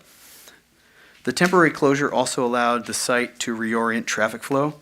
This reduced the bottleneck that previously existed at the Olive Avenue curb cut, where all restaurant traffic entered and exited, and where it often caused a backup. The closure enables the curb cut along Orchard to be used as the drive-through entrance, freeing up the one on Olive to serve really only for pickup and dine-in, and is the exit for all of the patrons. This allows more cars to be stored on site, reduces the likelihood of backing up onto Olive. While that still does happen, it happens at fewer times during the day than previously. Next slide. The main objective was to stop the drive-through line from going down Orchard, and this achieves that, but it does have an effect on traffic diversion. Orchard is back to close to pre-Raising Cane levels. Reese is lower than it was in July, but still above the pre-Raising Cane level. This is within the expected limits of a neighborhood street, though. Parrish and Sparks both saw increases in traffic volume. However, it cannot be assumed that these are exclusively the result of Raising Cane's. The difference is that each of these streets is a signalized intersection that serves as the main connector for the neighborhoods below and above Olive. And the increase may reflect any number of things related to the economic recovery after COVID-19 and the change in school schedules, returning to school, etc. Next slide. The temporary closure eliminated the neighborhood queuing, but also enabled more vehicle storage on site at Raising Cane's, which has led to fewer backups onto Olive. The main drawback is that the residents can no longer access Orchard from Olive, instead having to divert to Parrish or Reese and enter from Oak. This is the major complaint staff has heard about the closure. Also, the posted no left turn from Olive has introduced a new element that Burbank PD has to enforce. As with any traffic measure, there is a balance of benefits and drawbacks. Staff certainly understand the inconvenience of having to divert to other streets in order to access Orchard, both for residents of Orchard and for residents of the neighboring streets. But the alternative that existed before posed a major disruption to the neighborhood as well. Next slide. Yes, thank you. Over the past 60 days, these measures have alleviated those three immediate concerns that we heard from the first months of Raising Cane's. But some other concerns, like restricted access to Orchard, persist. Staff recommends keeping the temporary measures in place while staff collects data for the full Rancho Providencia Neighborhood Protection Plan update in the spring. The number of weekly patrons has decreased, according to Raising Cane's, by 30% from the opening in June. And these are kind of at regular intervals. And they expect it to decrease even more once other nearby Raising Cane's locations open. With additional time to observe these measures, data may show that the additional effects become less significant as people become more familiar with the parking requirements in Burbank and as enforcement continues to ramp up. In conclusion, the three traffic calming measures approved in August and installed by the end of September are working as intended. However, some community concerns remain related to the closure and permitting. Any proposal for the permanent measures will be included as part of the Rancho Providencia Neighborhood Protection Plan update in spring of 2023, which will feature data collection of the whole neighborhood and identify if additional traffic calming measures are warranted, both here and in the wider neighborhood. And that will include additional public outreach, a public workshop, and then a return to council. With that, I thank you for your time. Thank you for your patience, and welcome any questions that you might have. Thank you very much. Let's see if we have any public comment. Okay. Bo Kane, is there one card?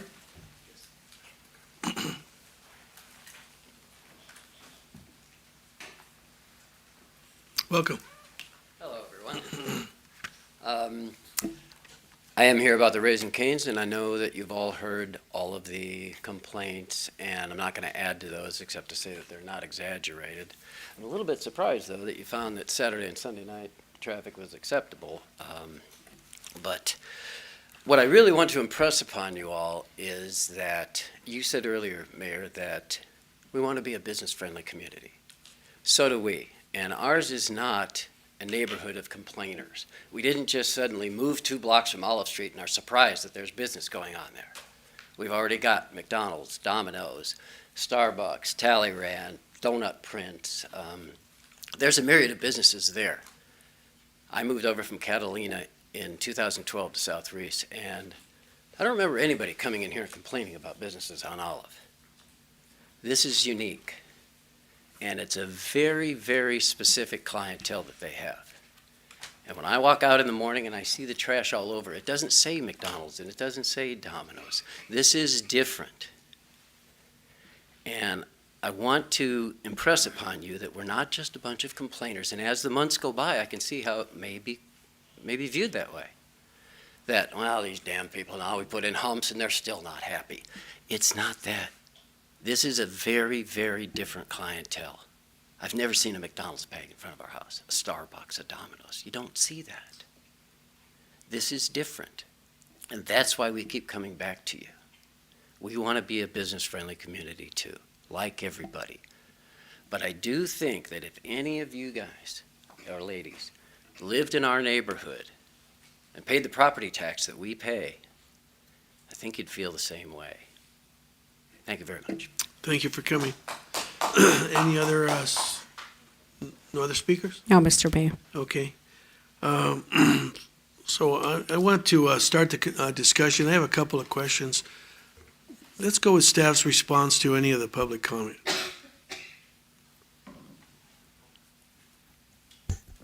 Thank you for the comment.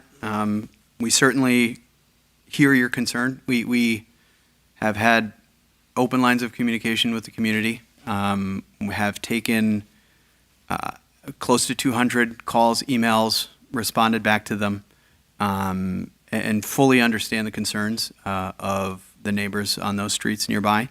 It is part of our process, taking those into account and formulating a solution going forward. Great, thank you. Mr. Kriski, you want to say something? Well, to follow up to some of the other comments we received also during the other public comment, and I'll just kind of summarize them a little bit, Sure, and then go ahead. the council can follow up, Yeah. of course. A lot of the comments were that despite the improvements, there are still nuisances, there's still trash, there's still parking utilization, there's still speeding, and there is still, and that parking enforcement's not effective.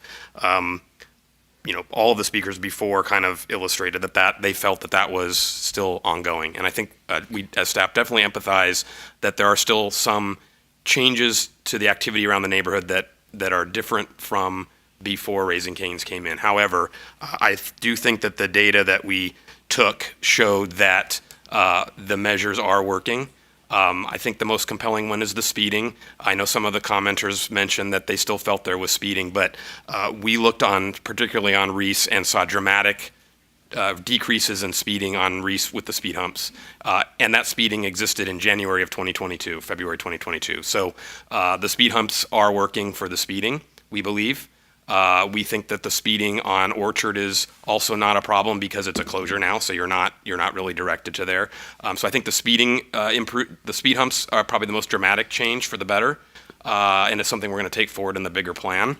Regarding the parking utilization, there are people parking on the street, and there are people parking on the street still that, because enforcement is not perfect, are going to the neighboring businesses, going to Raising Cane's. But our data shows that at the highest 15 minutes that we measured, there's, even at that high point where there's 50, 60% utilization, that still means that there's 35, 40% available. And that's at the highest 15 minute.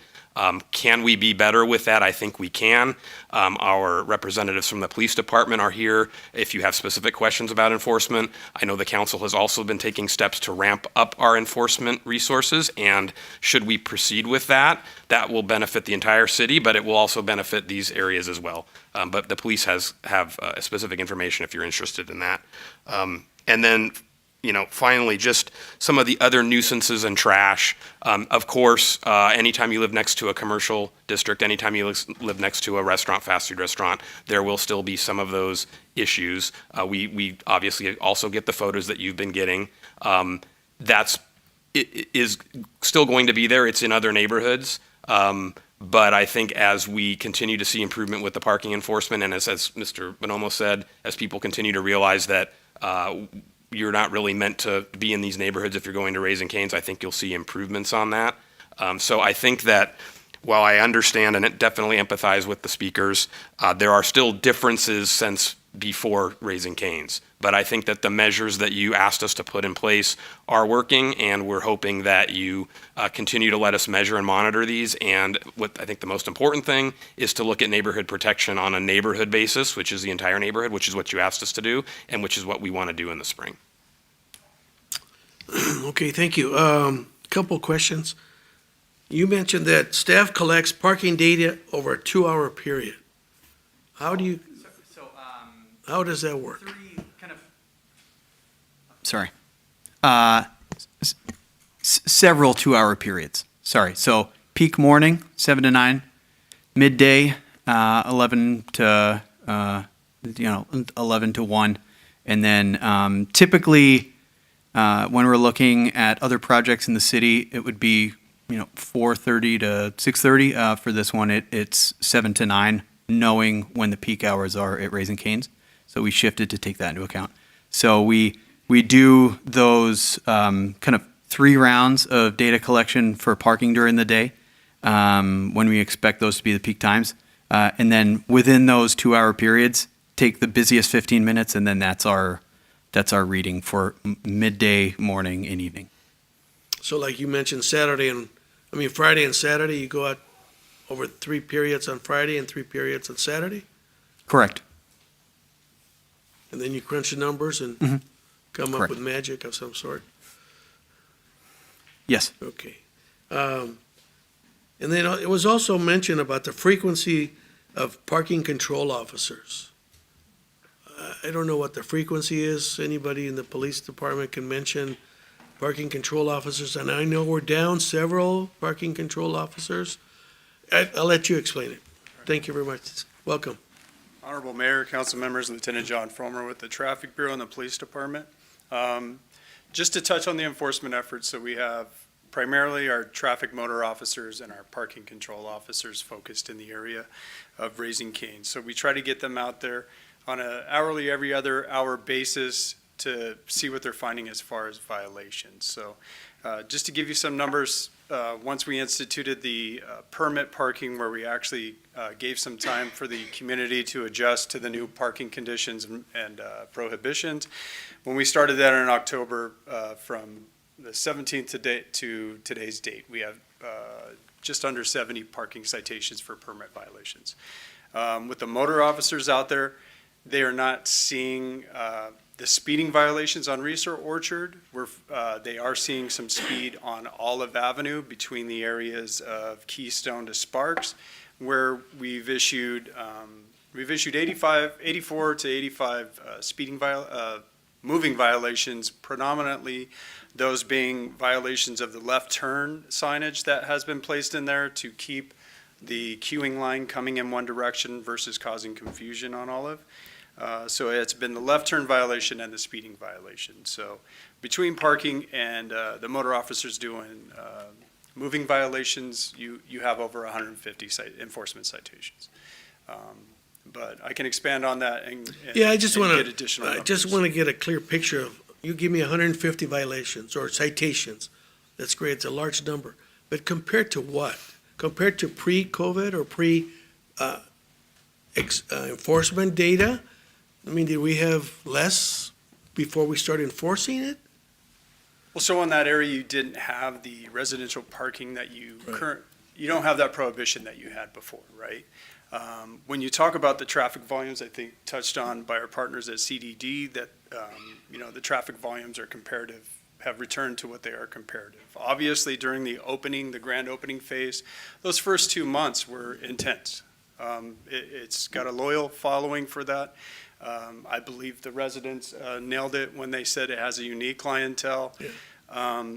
So certain clients will eat there 3 times a day if they could, breakfast, lunch, and dinner. So, so they do have a very loyal following. You look at the traffic volume overall, the parking conditions on that street, yes, because of businesses on Olive, that first third of South Reese is impacted. Is it solely on Raising Cane's? No. But the last half of that has always had, from my own personal observations and from my parking control and motor officers, there's ample parking. When you look at Orchard, there's quite a few construction home improvement projects on that street. That street prior to Raising Cane's was very impacted with traffic, and a large percentage happened to be construction related. Right, and this is pre-Raising Cane's. I think our CDD with their neighborhood protection plan implementations, the speeding, we put out our own speed trailers out there for data to do vehicle number volume counts as well as the overall speeds. We're getting 25 miles per hour on both streets. And we left them out there for a prolonged period of time. We had more traffic volume on Reese than Orchard, which is expected when you create that temporary cul-de-sac or closure. So that was expected. But currently, I have officers out there right now. There's 2 parking violations for permit parking violations, and we're in peak hours between 7 and 9 o'clock is going to be the dinner rush. 11 to 1 o'clock is the lunch rush from what we've seen. You no longer have that queuing extending out to Olive Avenue. It's limited to the property itself, as well as maybe spilling out a little bit onto Orchard in the cul-de-sac portion, excuse me. So what we've seen is a drastic reduction in what we were dealing with. And the neighborhood definitely voiced their concerns, and we tried to be responsive and reactive to those concerns. And I think we are seeing a lot of positive progress, which hasn't ended. The reduction is not finalized at this point. But we do have a standard procedure as regards to enforcement and going by the house, by the residents, just to make sure that, people are parking where they're supposed to be parking, if you have a permit or don't have a permit. So we do have. We do.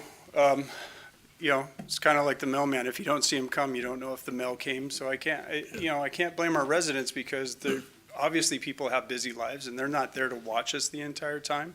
And sometimes it's easy to assume that we're not addressing the needs or responding. Please understand that we are, and we're doing the best we can I do have limited resources for actual parking control. However, I've came before council before. We are definitely seeking a great remedy to this, which I think will come to a conclusion shortly. And I think we can definitely have more parking enforcement and definitely extend those hours into the evening past 10 o'clock p.m. so that the residents do feel comfortable that we are there and paying attention and doing the enforcement to impact this problem. Because, over the weeks and the months, we've heard residents come up and says, we haven't seen an officer there for 2 or 3 days in a row. So when do they come?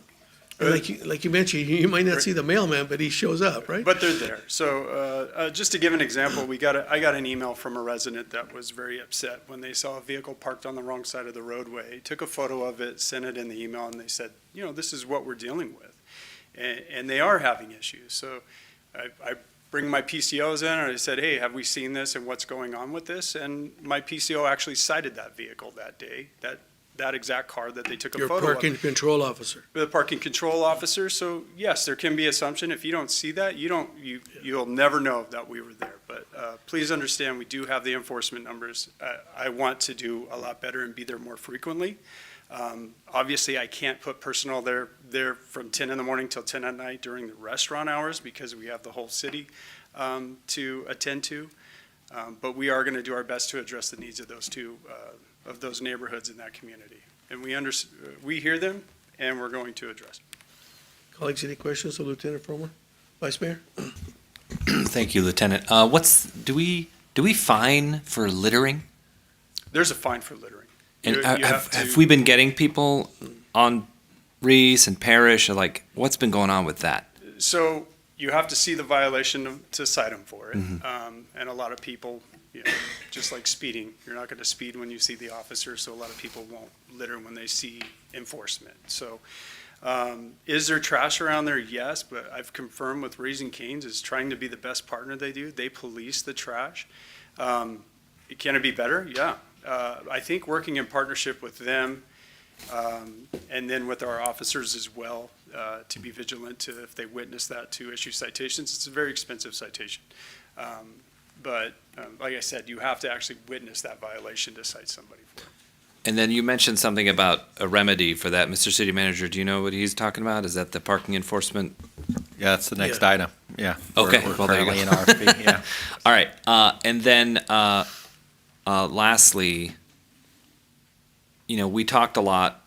We've talked internally. We've heard from the residents. This is a very unique clientele. Like they said, there's no Pizza Hut trash. There's no McDonald's trash. Is there a way we can sort of be proactive in teaching this clientele that Burbank is a very different city that they're coming to? Can we put up signs like, this is the amount of money that is a litter fine? I wouldn't, put up a sign. Littering is X. How much is a littering ticket in Burbank? I don't even know offhand. There's a municipal code violation and the state code, and the state violation is $1,000, but I could get the BMC violation amount for you, but it can be very costly. I mean, do you think, just personally, do you think that would behoove us to put up a sign and say littering and, this is the fine? I mean. And these are all alternatives that we can look at. So working with some of the residents, we're like, please notify us when you see these things occurring so that the police can respond, because we are a 24/7 operation. If they notify us, we can respond out, especially on the permit parking violations, especially on if they actually see somebody eating in the car and it appears as if they're starting to throw their trash onto the street. Notify us. Call our non-emergency number and we'll be right there. So we can continue to work on this. We've worked with Raising Cane's management and their main offices on trash receptacles, policing the neighborhoods at the end of the night. Based on what the residents are telling us what they're seeing in the morning, it needs to improve. And that's definitely something that we should look at. But the signage, of course, is kind of like the parking permit signage. Right.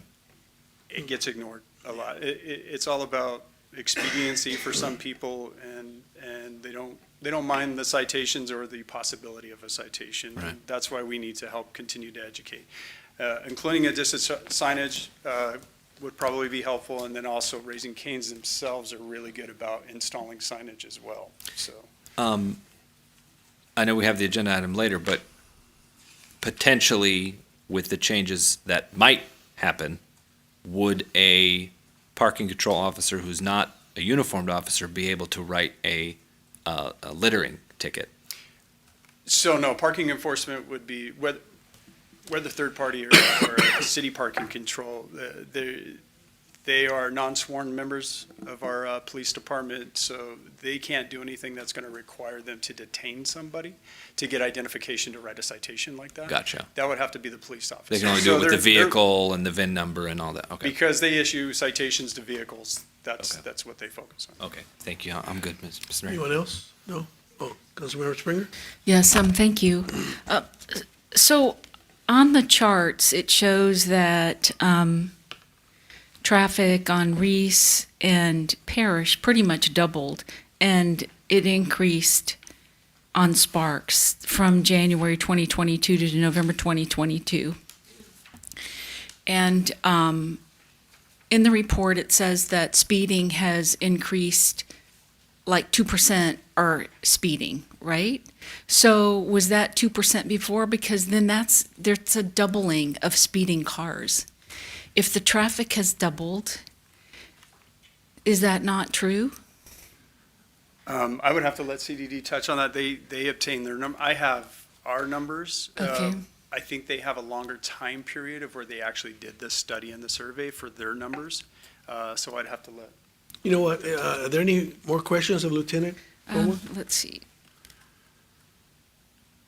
If not, I just want to thank you for the excellent explanation. thank you. You did a great job. Thank you. Thank you, Mayor. Thank you, council members, Vice Mayor. Staff, can we respond to Councilmember Springer's question?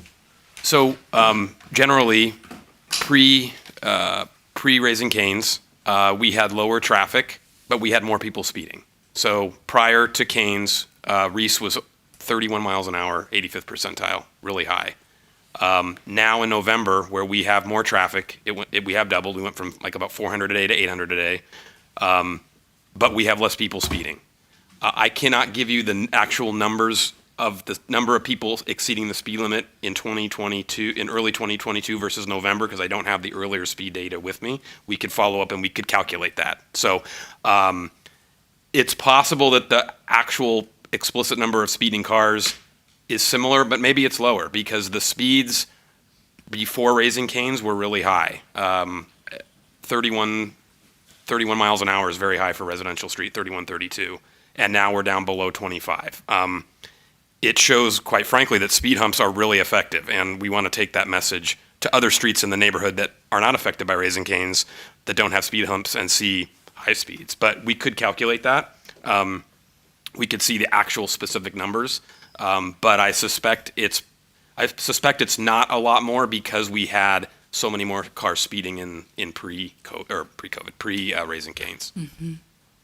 Okay, because if it's 2% in January 2022, it's 8 cars a day, and then it would be 16.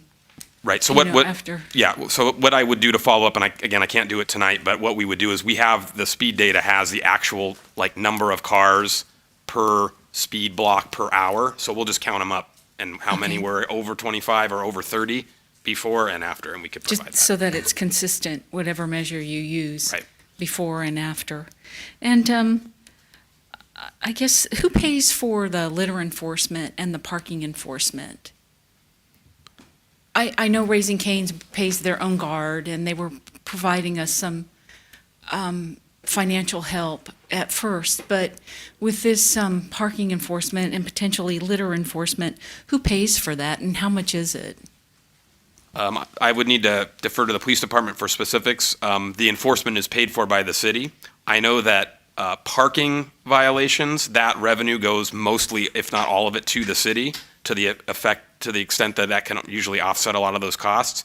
Moving violations, I know the formula is different, and not all of the revenues from those fines go back to the city, but the police department would be able to answer that more specifically. think. Welcome, Lieutenant. All right. Councilmember Springer, thank you. It's through the police department. We don't have Raising Cane's paying us a separate fund to do the public service enforcement or the public safety enforcement. So as far as the littering, parking enforcement, that's part of our budgetary process paid for by the taxpayer. So we don't have a separate fund from them. I know the stuff that they implemented on site for private security as well as policing for trash around that property is paid for directly from Raising Cane's and done by their either hired or contracted employees. Okay, so the parking enforcement and the litter enforcement is paid by the taxpayers. They pay for what Raising Cane has inflicted upon them through taxpayer dollars. Is that correct? That's, it's a service that we provide for the entire community. So it would Okay. be just as any business coming into the community that caused some initial issues or concerns, it's still enforced by us. Thank you. Okay. That's all I have for now. All right, great, thank you. Sure, Mr. Vice Mayor, you can ask any question. Yeah, I just wanted to follow up on that. Mr. City Manager, did we not get some funding from Raising Cane's at the beginning? Did they not give us for this kind of enforcement and whatnot? So Raising Cane's contributed the costs for the temporary measures, and then Raising Cane's is paying for the cost of the permits for the residents for 3 years. But not ongoing for the labor of our personnel that are doing the... Not for parking enforcement or traffic enforcement. Okay, thank you. And I just want to respond to Mr. Kane. He mentioned the fact that I said, he quoted me saying that Burbank is business-friendly, but not at the detriment of a residential community. Thank you. Okay, motion? I just have another comment. My questions are over with, but the neighbors have collected over 190 signatures because they're interested in knowing the steps to declare Raising Cane's a public nuisance, and they've asked for that agenda item in January.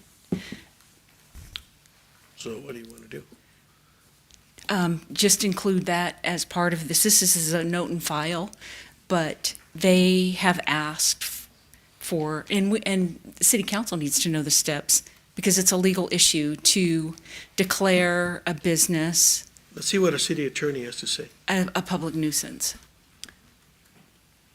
So I just want to clarify what you're asking to make sure I understand and can answer appropriately. If you just want to know legally what are the steps on declaring a business or property a public nuisance, that is one thing. However, if you are asking specifically about Raising Cane's, I would say in January, right, timing is everything. And in this particular case, you have just received empirical data from your staff that says that the mitigation measures are working. And while each declaration of a public nuisance is very individual and specific to whatever that specific issue is, so it's difficult to give you just general information, yes, this meets the standard, or no, this does not meet the standard. One thing that is very clear is that the city cannot act unreasonably or arbitrarily in declaring a business to be a public nuisance. And in this particular case, given that you just received evidence from staff that the mitigation measures that you have asked them to put in place are working, albeit not as quickly as the residents would like, it is nevertheless working. Additionally, we do know that Raising Cane's is still actively working with city staff regarding mitigation measures, and not just the ones you've heard about tonight, but other mitigation measures that the city is looking into. And there are still mitigation measures that have not been fully implemented, such as the enforcement on the parking, because we do know, it's your item number 10, that we are taking steps to hire an outside third-party vendor to assist the police department in parking enforcement specifically. Because there are still things that need to be done, and that we can see that there is continued progress being made, any action to declare Raising Cane's a public nuisance at this point, or less than a month from now, right, when you've received all this evidence that the mitigation measures are working, by bringing it back in January to look at it as a public nuisance, would be premature, and I do believe a court would consider that to be arbitrary and unreasonable at this time. You don't have enough evidence to get there at this time, nor will you have it in less than a month from now, in January. I'd also like to remind council that we are still in active litigation on this issue. And any action that you take to declare Raising Cane's a public nuisance, or potential action that you might take to declare Raising Cane's a public nuisance, will obviously have an impact on our ongoing litigation. So as I started the conversation, timing is important, your evidence is important. If you just want a lesson in what public nuisance law is, that is one thing. But I will say, given the fact that we are talking about this with Raising Cane's, it's difficult to make the argument that this is just a legal exercise in obtaining knowledge, right? We're obviously talking about Raising Cane, even in just getting that kind of education. And I think that it would be premature and detrimental to the city to take that action at this point. And you are correct. They're interested in, Raising Cane specifically because their feeling is that, and mine too, is that the site and the building are just too small for the business that's generated.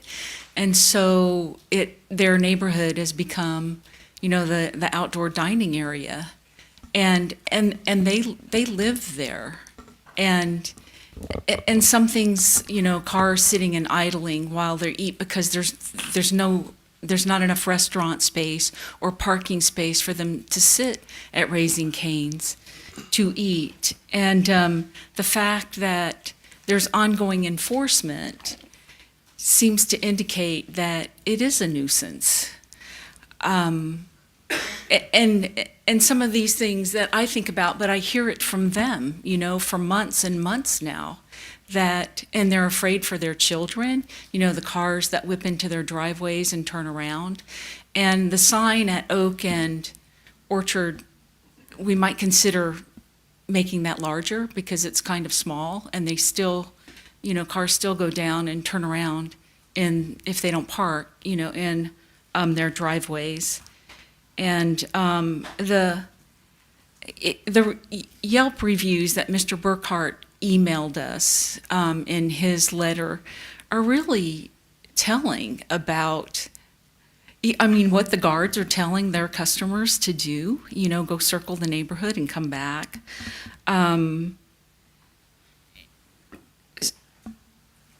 So as they have said to me is that they didn't sign up to live in a Raising Cane's parking lot, and they trusted the city for quality of life and neighborhood protection, and they feel like they're not getting it.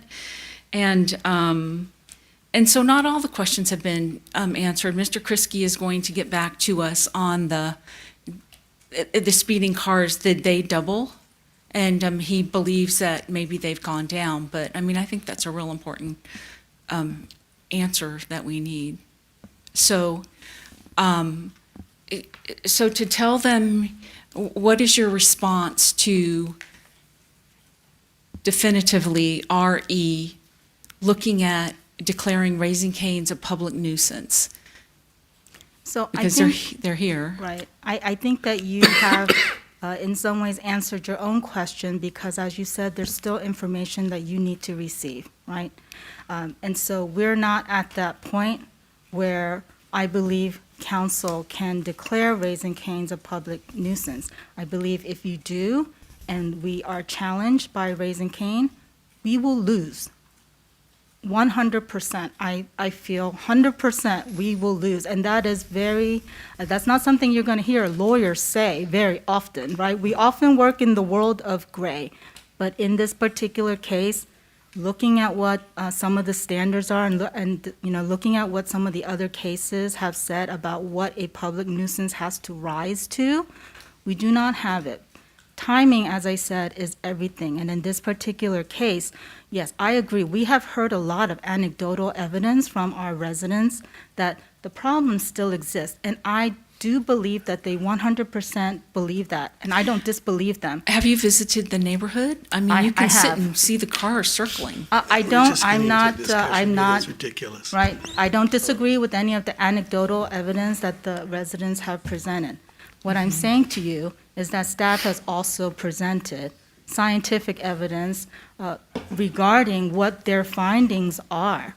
And in the face of that empirical data versus the anecdotal data that you have heard tonight, if council takes the action to declare Raising Cane's a public nuisance at this point, or in January, or even before we allow all these other mitigation measures to continue to be effective, if we are challenged, we will lose.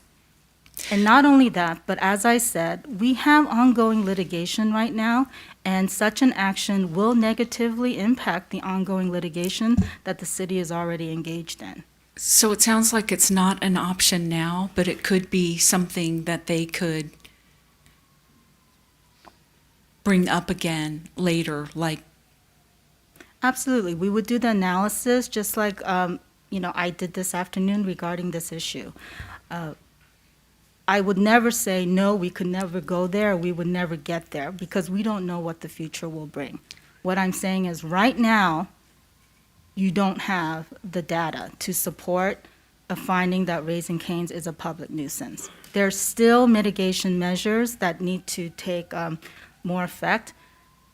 As you know, our item 10 is regarding an introduction of an ordinance to allow for third-party parking enforcement.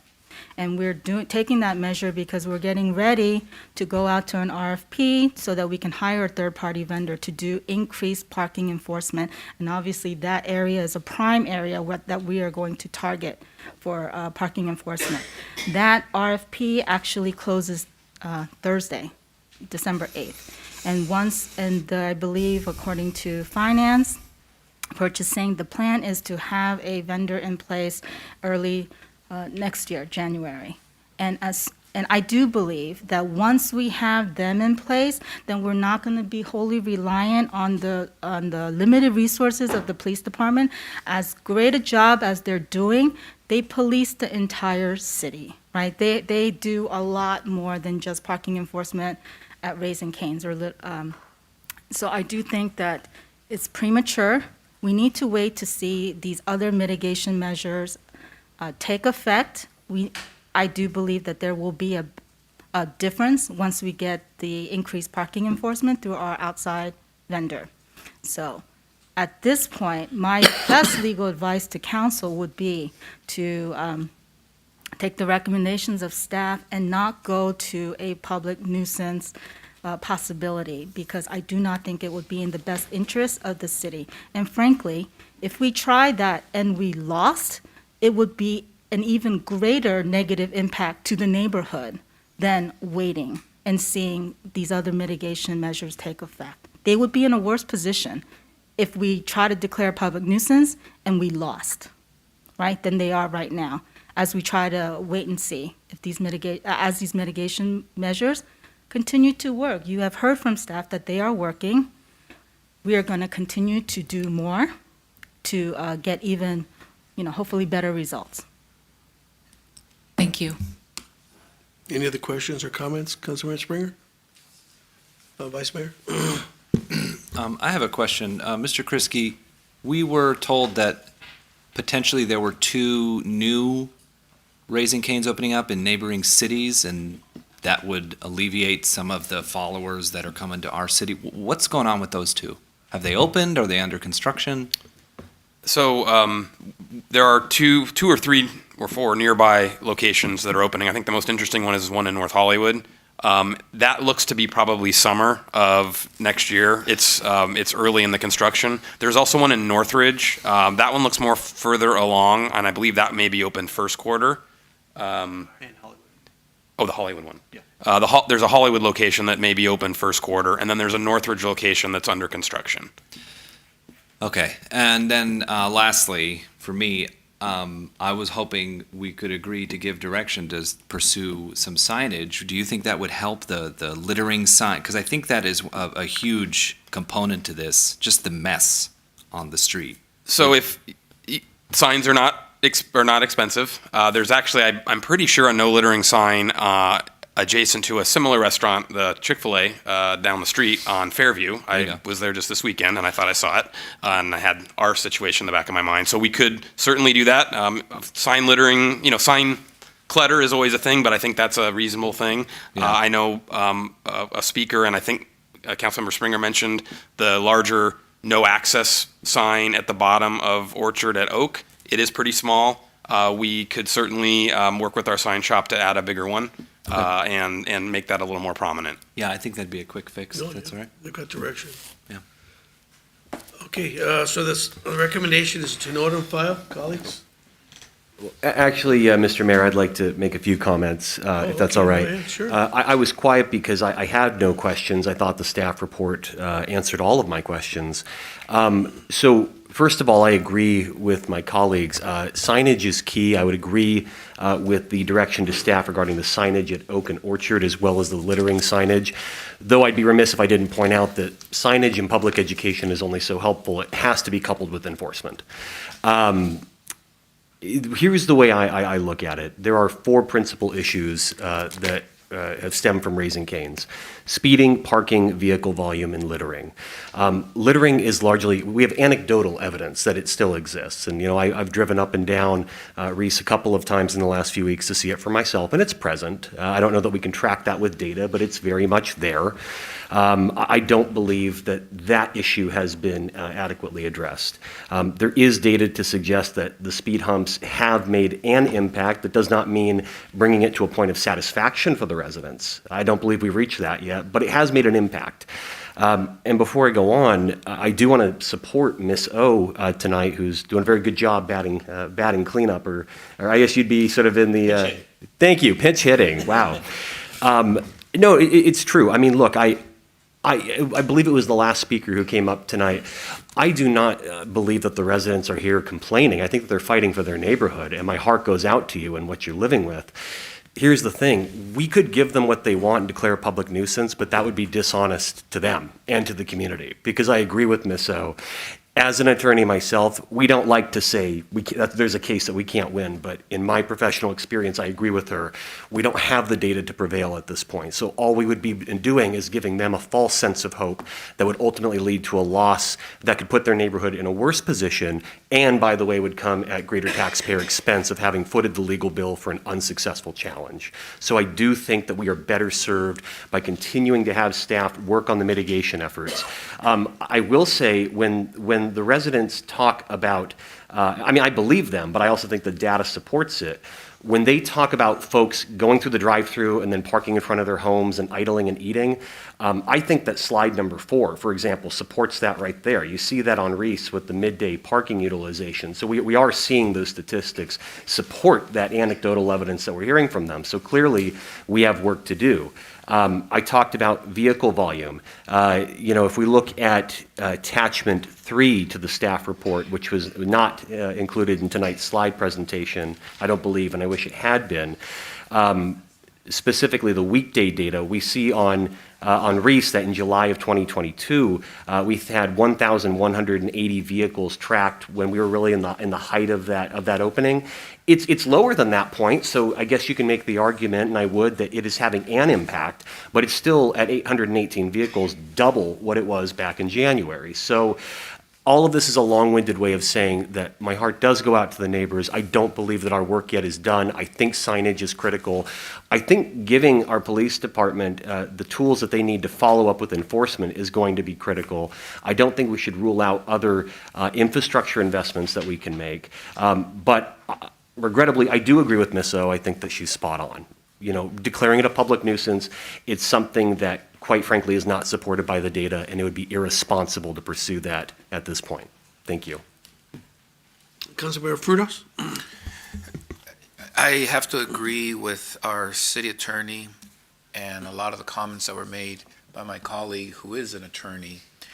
Back in another lifetime, when I was a senior lead officer back in the 90s, I worked on abating some nuisance properties down in South Central LA, and it literally took minimum, we were lucky, 18 months to 24 months and the threshold for really abating a property that's a community nuisance, it's really hard.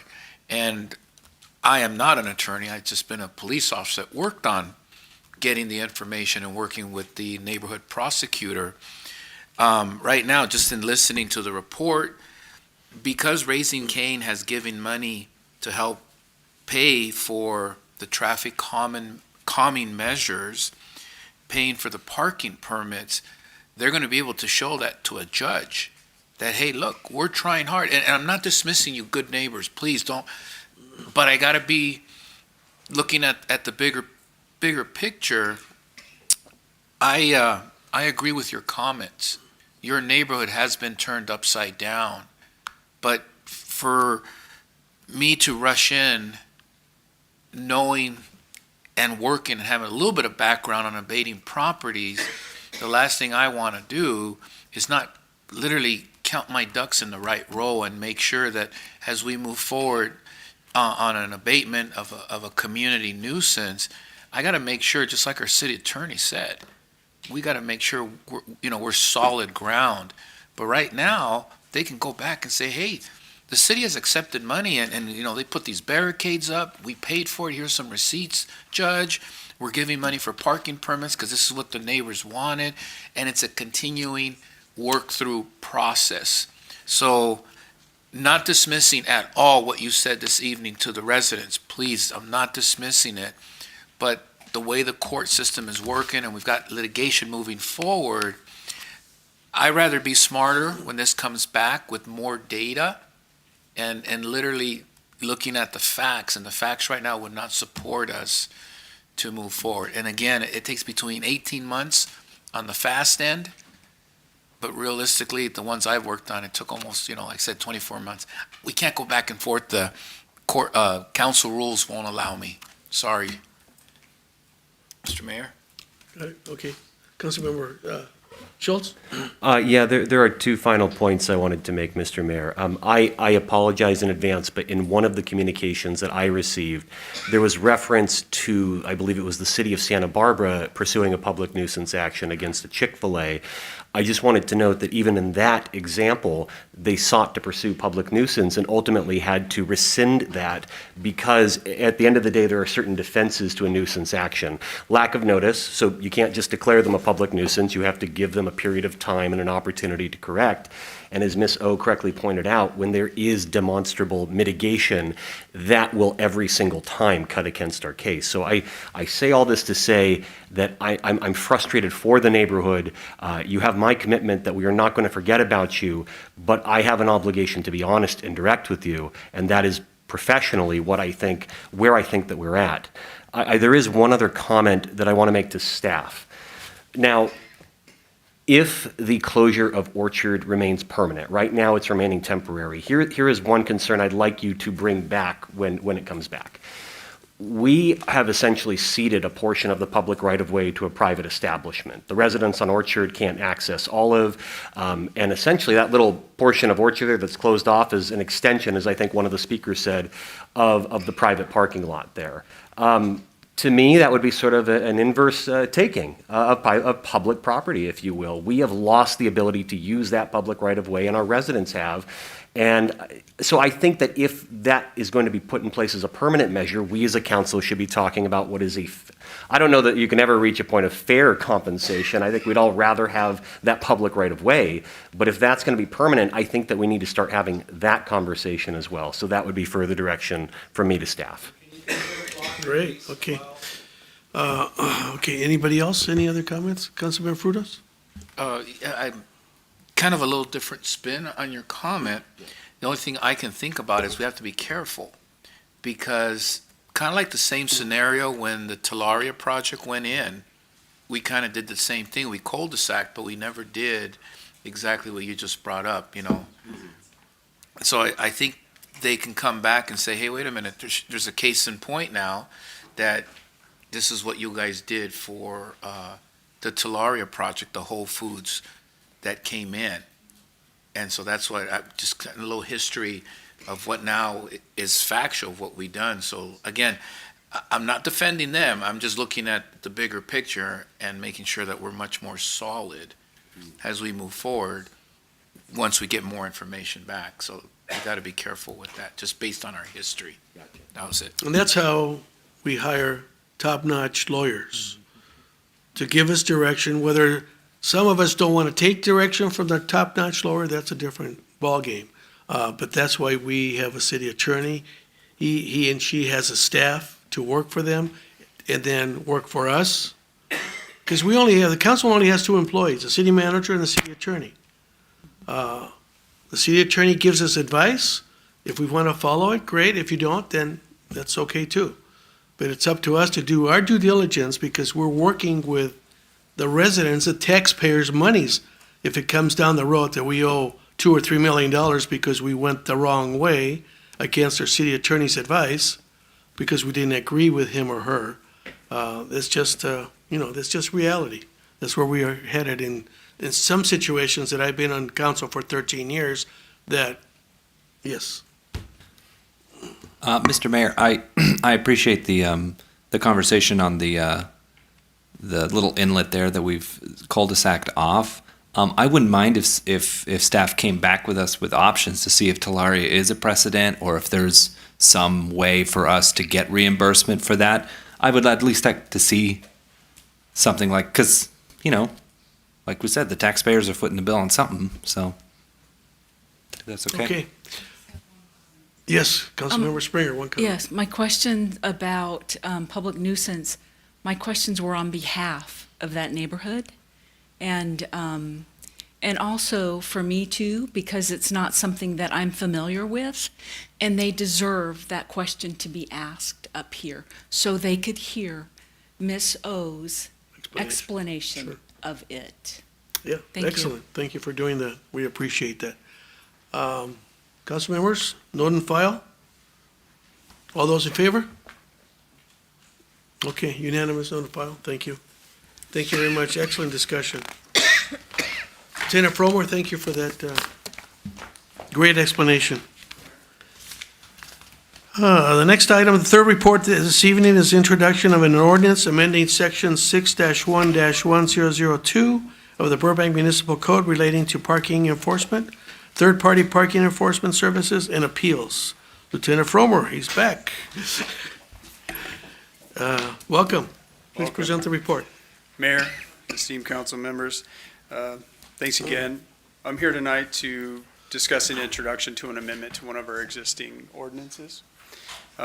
Earlier this year, the Burbank Police Department presented before this council a request to procure a parking enforcement service provider that's going to work in collaboration with our current existing parking control. And in essence, we're going to create a hybrid service model for the city of Burbank. A request for proposal was published.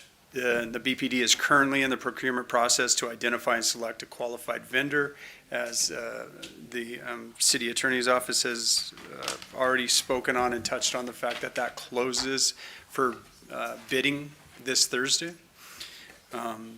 Tonight, I'm here to discuss the introduction of amendment to BMC Section 6-1-1002. And this is to clarify the authority as a charter city to use a third-party parking enforcement vendor. This approach has been taken by other charter cities such as Glendale and Pasadena. There's actually a long list throughout the state of California of charter cities that have done this. The agreement to use this option will be presented to City Council before any approval is made or before any type of implementation of a third-party vendor. All of this will be brought forth before City Council again. In this amendment that we're proposing for this BMC section is also an appeals option to be developed and provided as part of the citation process, and which is already outlined in this proposed amendment. That's if that was to the ability to do the first level appeal process of a parking citation is to be handled by a third-party vendor. Currently, there is no proposal to do that. It stays within the Burbank Police Department with our staff currently.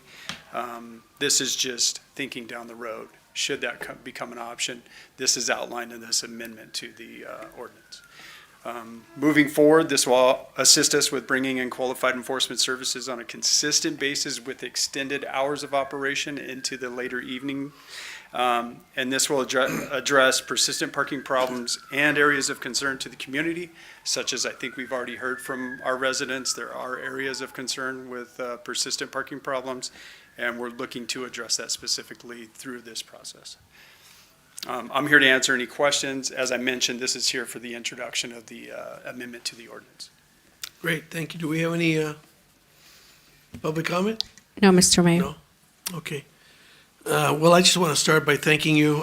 Obviously, this was brought up back in February or January of earlier this year, and here we are at the end of the year, and we're going to get hopefully somebody on board. But not till January, when the new council takes over and hopefully places in service, and we can start using them, because they're long overdue. They're needed, as we have heard. Our PCOs staffing is run down. Got too many people off on IODs, and our actual working PCOs, I think it's down to one handful. Pretty close, right? Yes, Mayor. So, yeah, they're needed. It's long overdue, like I said. I've been on this for a couple years that I've been wanting to get those staffing up, whether it's going to be, I guess we're going with an alternative. We're not hiring employees, we're hiring a company that provides those people to do the service. And on top of this, they're more flexible than what our PCOs currently are, which gives us a greater variety of usage, which is what we've been wanting. I mean, we were so restricted. I can't believe it over the years that there was only you can work between this and this, or otherwise you're going to have to pay people triple time. I'm being facetious, but anyway, anything outside of these hours, I get overtime. There was no adjustment to a schedule that I was aware of. But anyway, with this, if it does go through in January, it'll be more flexible. It'll be a benefit to the department. It'll benefit to the city and the residents. That's going to benefit the most because we hear the complaints from the residents. You know, we don't hear the complaints from the police officers or each other, but the residents are the ones that are, texting us or emailing us, talking to us about what's going on. I don't see a parking control officer coming through my street. Maybe they come maybe once a year. But anyway, no, I'm glad that we're going in that direction, and I hope the new council sees it, that we need it. So those are my comments. Anyone else? All right. So let's have what discussion, recommendation? You want to recommend the introduction of an ordinance? You know what, I'll do it, if you don't mind. I want to introduce an ordinance of the Council of the City of Burbank amending the Burbank Municipal Code to add section 6-1-1002.g related to parking enforcement, third-party parking enforcement services, and appeals. I'll second. Great. Any further discussion? Thank you for the report. Mayor, council members, thank you very much. All those in favor? Madam City Clerk? Last vote. Mayor Talamantes. Yes, definitely. Vice Mayor Anthony. Yes. And Councilmember Frutos. Yes. Councilmember Schultz. Yes. Councilmember Springer. Yes. Thank you. Thank you very much, colleagues. Thank you, Police Department. Lieutenant Fromer, excellent. I'll be watching. Let's see, what do we have next? It was consent 4. What's that? Item number 4. Yes, let's move on to item number 4. Okay. Councilmember Springer? Okay, so on the recommendations, if we could please consider adding a third recommendation for the Avon dumpsters to construct an enclosure around it and with a gate so that they can be rolled out and picked up and dumped. And so that the enclosure is high enough to, I know, so that it's not unsightly. And it should be aesthetic. It shouldn't be like lattice or something cheaply done. It should look good. And that it enhances both the residential and commercial neighborhood. And in Mary Hamzoian's email, they're increasing the pickups 3 times a week, and I think they're doing more frequent sanitization of the dumpsters, so that should control the odor more. So I'm just thinking of to address the residents' concerns is just to do an enclosure. And even on less than a dozen restaurants are using that, if it's something that would work to help our residents emerge from the pandemic. So, Mr. Mayor, if I may, Yes, go ahead.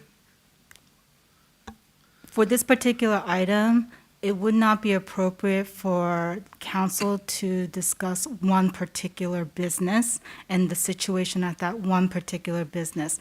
But to your concern, I think it would fit very nicely into the recommendation under 1, because that is to direct staff to conduct a study on the conversion of these private parking lots to outdoor dining. And part of that could include where to put trash cans and how to cover up trash cans to prevent odor and unsightliness. That could be part of your number 1, and it would be general regarding all businesses that have outdoor dining, not specific to that Okay. one particular business.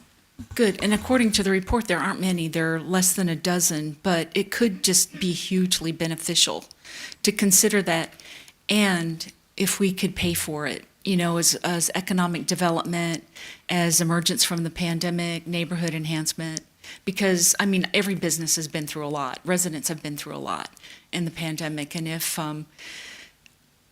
we could do that, I think it would help us all. Thank you. Let me let me ask a question in regards to what we have currently. Those bins are out on the street, right? Mr. Mayor, members of the Go City ahead. Council, Patrick Prescott, Community Development Director, good evening.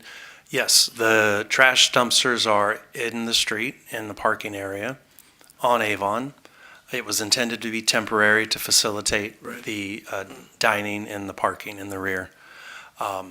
We believe the dumpsters should be back on private property, but we want to figure out a way to do that that doesn't harm the businesses that are using it. As Ms. Kroll pointed out, Carrie Kroll, the owner of New Deal and Romancing the Bean, and a Burbank homeowner, very invested in the community, she believes there are some solutions that could be worked out, and I think that if we make it clear we need a solution, that the other business might be more willing to be part of that. I'm not sure the Public Works Director would want to build a parking enclosure in the right-of-way.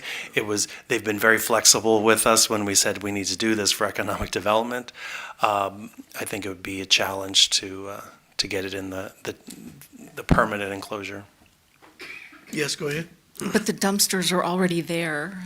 They So- are in the street, right? Right, I know, in the parking. That cutout, yeah. Right, in the cutout. Yeah. So it's not something that we've done before, but Because you can move a dumpster anytime you want, right? I mean, you can call in half an hour, have it moved, whereas now you start putting brick and mortar. not brick on and the mortar. ground. I'm not thinking of brick and mortar. I'm thinking of, I just think of something with siding, just to, and I don't envision something that's really expensive, and I think of something that's portable. If it's no longer needed at some point, you take it up out of the street and you move it. That So- could where be it's some needed. ideas that you can take. Yes, we hear the ideas. Yeah. We'll take them into consideration, particularly as the team proceeds with more formal Suggestions. standards for these sorts of things. Right. And also try to figure out, there are some other options, like in some communities, there's shared spaces for them on private Mhm. property, and multiple businesses utilize them, and they share the costs and so forth. So that's another possibility as well. My point is, there is a solution. Oh, sure. And I think if we just really are creative about it, because we've gotten, it disturbs some residents there, but it's very important to our restaurants to maintain that outdoor seating. And We agree. Like many things in Burbank, it's really just a matter of managing success. We have so much success. We saw it just a moment ago with the Canes item or the neighborhood protection item, and also with this. How do we ensure the success of our local businesses and also protect the interests of the neighbors? And we think we can do that, whether it's an enclosure ultimately in the street or something in the alley. And even if it is something, whatever the city comes up with, I mean, if it's an enclosure, it could even be an art, like a little map of Magnolia Park, one of the idealized ones. Sure. It could be very creative, and it could enhance the neighborhood, and both residentially and commercially. So, yes. Yes, So we hear that. would you all be okay with including it under one to, you stated it better No, than I because it's coming back as a study for the next council to decide. All we're doing to keep it back to the agenda is directing staff and approving this to come back for the study for the next council. So it doesn't And that's call part for of the specific. recommendation that's, they're gonna Right, be it's bringing under forward. recommendation one, right? I don't think you need to change what the recommendation is, because staff is here and has heard what the concerns are. And so when they go back and do the study, I'm sure they will take all those things into consideration, including trash. All right. Okay, perfect. Councilmember Springer, you finished? Yes. Vice Mayor? Mr. Prescott, you mentioned something just a moment ago. You said you wanted to get the trash bins back onto private property. Is that what you said? Had they been on private property before, or? Yes, they were in the parking area, and they had to be moved in order to facilitate the outdoor dining. And the So only they- place they could put them at the time was in the street. Oh, I see. Our corridors, is they're built, 80 years ago, and they have 2 or 3 parking spaces in the back. One's an ADA space, one's a dumpster, so you end up with maybe a space.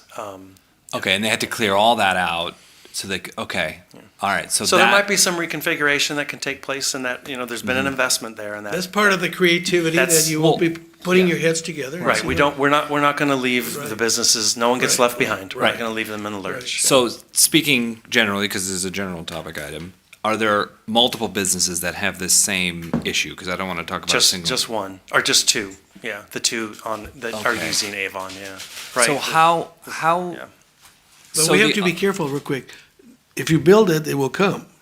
Other businesses I will say, well, wait a yes. minute. Why can't I have mine? Exactly. Yeah, it's true, it's true. It's Yeah. It's the same with any sort of, whether it's neighborhood protection or whatever, Sure. I want a cul-de-sac, I want a trash enclosure, whatever it is, just have to be mindful that people say, what about me? So Yeah. let me ask you this then. We have a bunch of other restaurants that are doing the outdoor dining scattered throughout the city.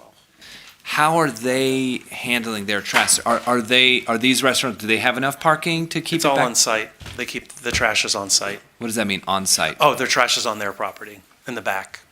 So these restaurants have enough room to do outdoor seating? Yeah, they've. Well, they've taken up Okay. a couple of their parking spots. It's not having enough room, it's just placing, because I know I'm thinking about 2 or 3 restaurants that I frequent, that I see their bins taking up 1 or 2 parking spots on their Okay. property. Okay, so this is, all right. Yeah. I see what we're saying. So we're talking about a very specific we're trying to put something together to deal with everybody, but also a very unique situation. We're that talking is- about allowing parking in dining in private parking lots, right? Right. And what that conversation triggers is this conversation about the dumpsters that are on Avon.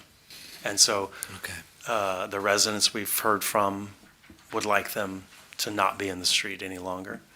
And frankly, it's appropriate for them to be off the street. Sure, right? sure. But again, we don't want to harm Yeah. the business, so we'll figure something out. Okay.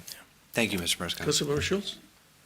Yeah, I was just going to move the item, but I just wanted to echo Councilmember Springer that I believe the study will include any mitigation measures that we can put in place. So with that, I would move the staff recommendation. I'll second it. All right, motion is second. Any further discussion? Madam City Clerk? Councilmember Schultz? Yes. Councilmember Springer? Yes. Councilmember Frutos? Yes, City Clerk, to jump the gun. Thank you, sir. Vice Mayor Anthony? Yes. And Mayor Talamantes? Yes, definitely. And I'll be watching. Okay, this is a time for brief council comments, including reporting on council committee assignments. Colleagues, who wants to start? Councilmember Schultz? Thank you, Mr. Mayor. Wednesday, November 16th, with the Vice Mayor, I attended the unveiling of the Animation Guild murals at the animal shelter, and they really are impressive. The photographs do not do them justice. Check them out and adopt a puppy while you're there. That evening, I also attended virtually the Police Commission, no reportable action, but I will just say that they've taken our feedback to heart and are implementing some very good constructive changes for the group. The next morning, with the Vice Mayor, attended the Valley Economic Alliance Board of Directors meeting, no reportable action. And then with you, Mr. Mayor, and Mr. Vice Mayor, we were at the CTN Expo ribbon cutting, which it's great that we have that event coming every year. And it was great hearing your history, Mr. Mayor, about how the event started and has really grown into an attraction for the community. And then lastly, that afternoon, I had a chance to take a tour of the NBC Universal lot expansion with the Vice Mayor, and it was nicely accompanied by a check from NBC Universal, which is always great to go meet with them and get money on behalf of the city. And lunch. And lunch. Actually, no, we did not have lunch. You didn't? No, we didn't, did we? No. So was it a check or lunch? It was just the check on behalf of the people, a big check. November 21st, I attended the Fiscal and Treasurer's Review Group. I believe we'll be getting that report next week. Very, very impressive work from our city treasurer. Almost done, Mr. Mayor. November 30th, I attended the ribbon cutting for Media City Design. Congratulations again to Commissioner Hakobian on that ribbon cutting for his business. Mr. Mayor, on Saturday, congratulations on what I think was a phenomenal Mayor's tree lighting, and Mickey and Minnie showing up was just terrific. We got our holiday card photo ready to go.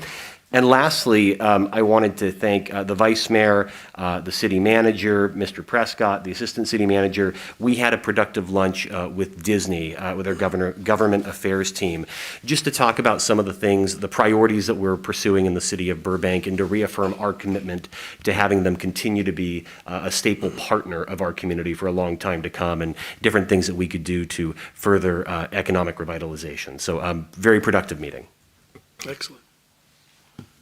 Vice Mayor? Thank you, Mr. Mayor. In addition to the ones I attended with Councilmember Schultz, I had a productive meeting with Rich Constable from the MSG Dome. He's looking to put together some mitigation factors for the neighborhood. He wants to be proactive in supporting the neighborhood and that kind of thing. So that's good. He's a great person. Yeah, we have good partners in the city, so thank you to Rich. I also, on Wednesday, the 30th, I met with Chuck and Rita Zadell, owners of a large chunk of property in downtown Burbank. They want to talk about the street closure, the traffic mitigation, and all of that stuff. And we had a very interesting conversation about the history, about the economics of it, and what's going on. And I feel like I've assuaged a lot of their concerns about what could potentially happen downtown, but having that ongoing conversation, I think, is really important with the property owners, the business owners. That is key, I think, to moving forward. Later that same day, I took a tour of the Colony Theater. That place is coming back, man. They are booked solid. They're doing really well. And then later that night, they actually hosted a holiday mixer for the Burbank artists. And it was a good turnout. It was a little loosey-goosey. They had fun with the format. Senator Portantino was there, and it was an interesting night. It was pretty fun. And of course, the mayor's tree lighting. Hats off to the mayor. Thank you for that. Thank you. Councilman Springer? Yes, thank you. I attended the Welcome Home event at the Jacaranda House. It's a home for young women emerging from foster care, and that helps them get on their feet. I attended wheelchair rugby, the commencement celebration, and I know the vice mayor was also there. And that's just very exciting for the city that we have wheelchair rugby. I attended the Senior Citizen Board meeting and, of course, the mayor's tree lighting. That's it. Great. Anyone else? No? I've just got a few items here. As it was mentioned already, the CTN Expo ribbon cutting. Yeah, that's an amazing, it's been going on for like 12 years, and they've been coming back, and they like Burbank, and the people that participate in there like Burbank. The location is very safe and friendly and close to the freeways and obviously the airport, and yeah, it's a great place to have that. I did a Thanksgiving dinner night with the National Charity League in Home Again, LA. We served dinner for the Home Again LA residents. I met with a CEO of Premier America, gave him a tour of City Hall and showed him the chambers.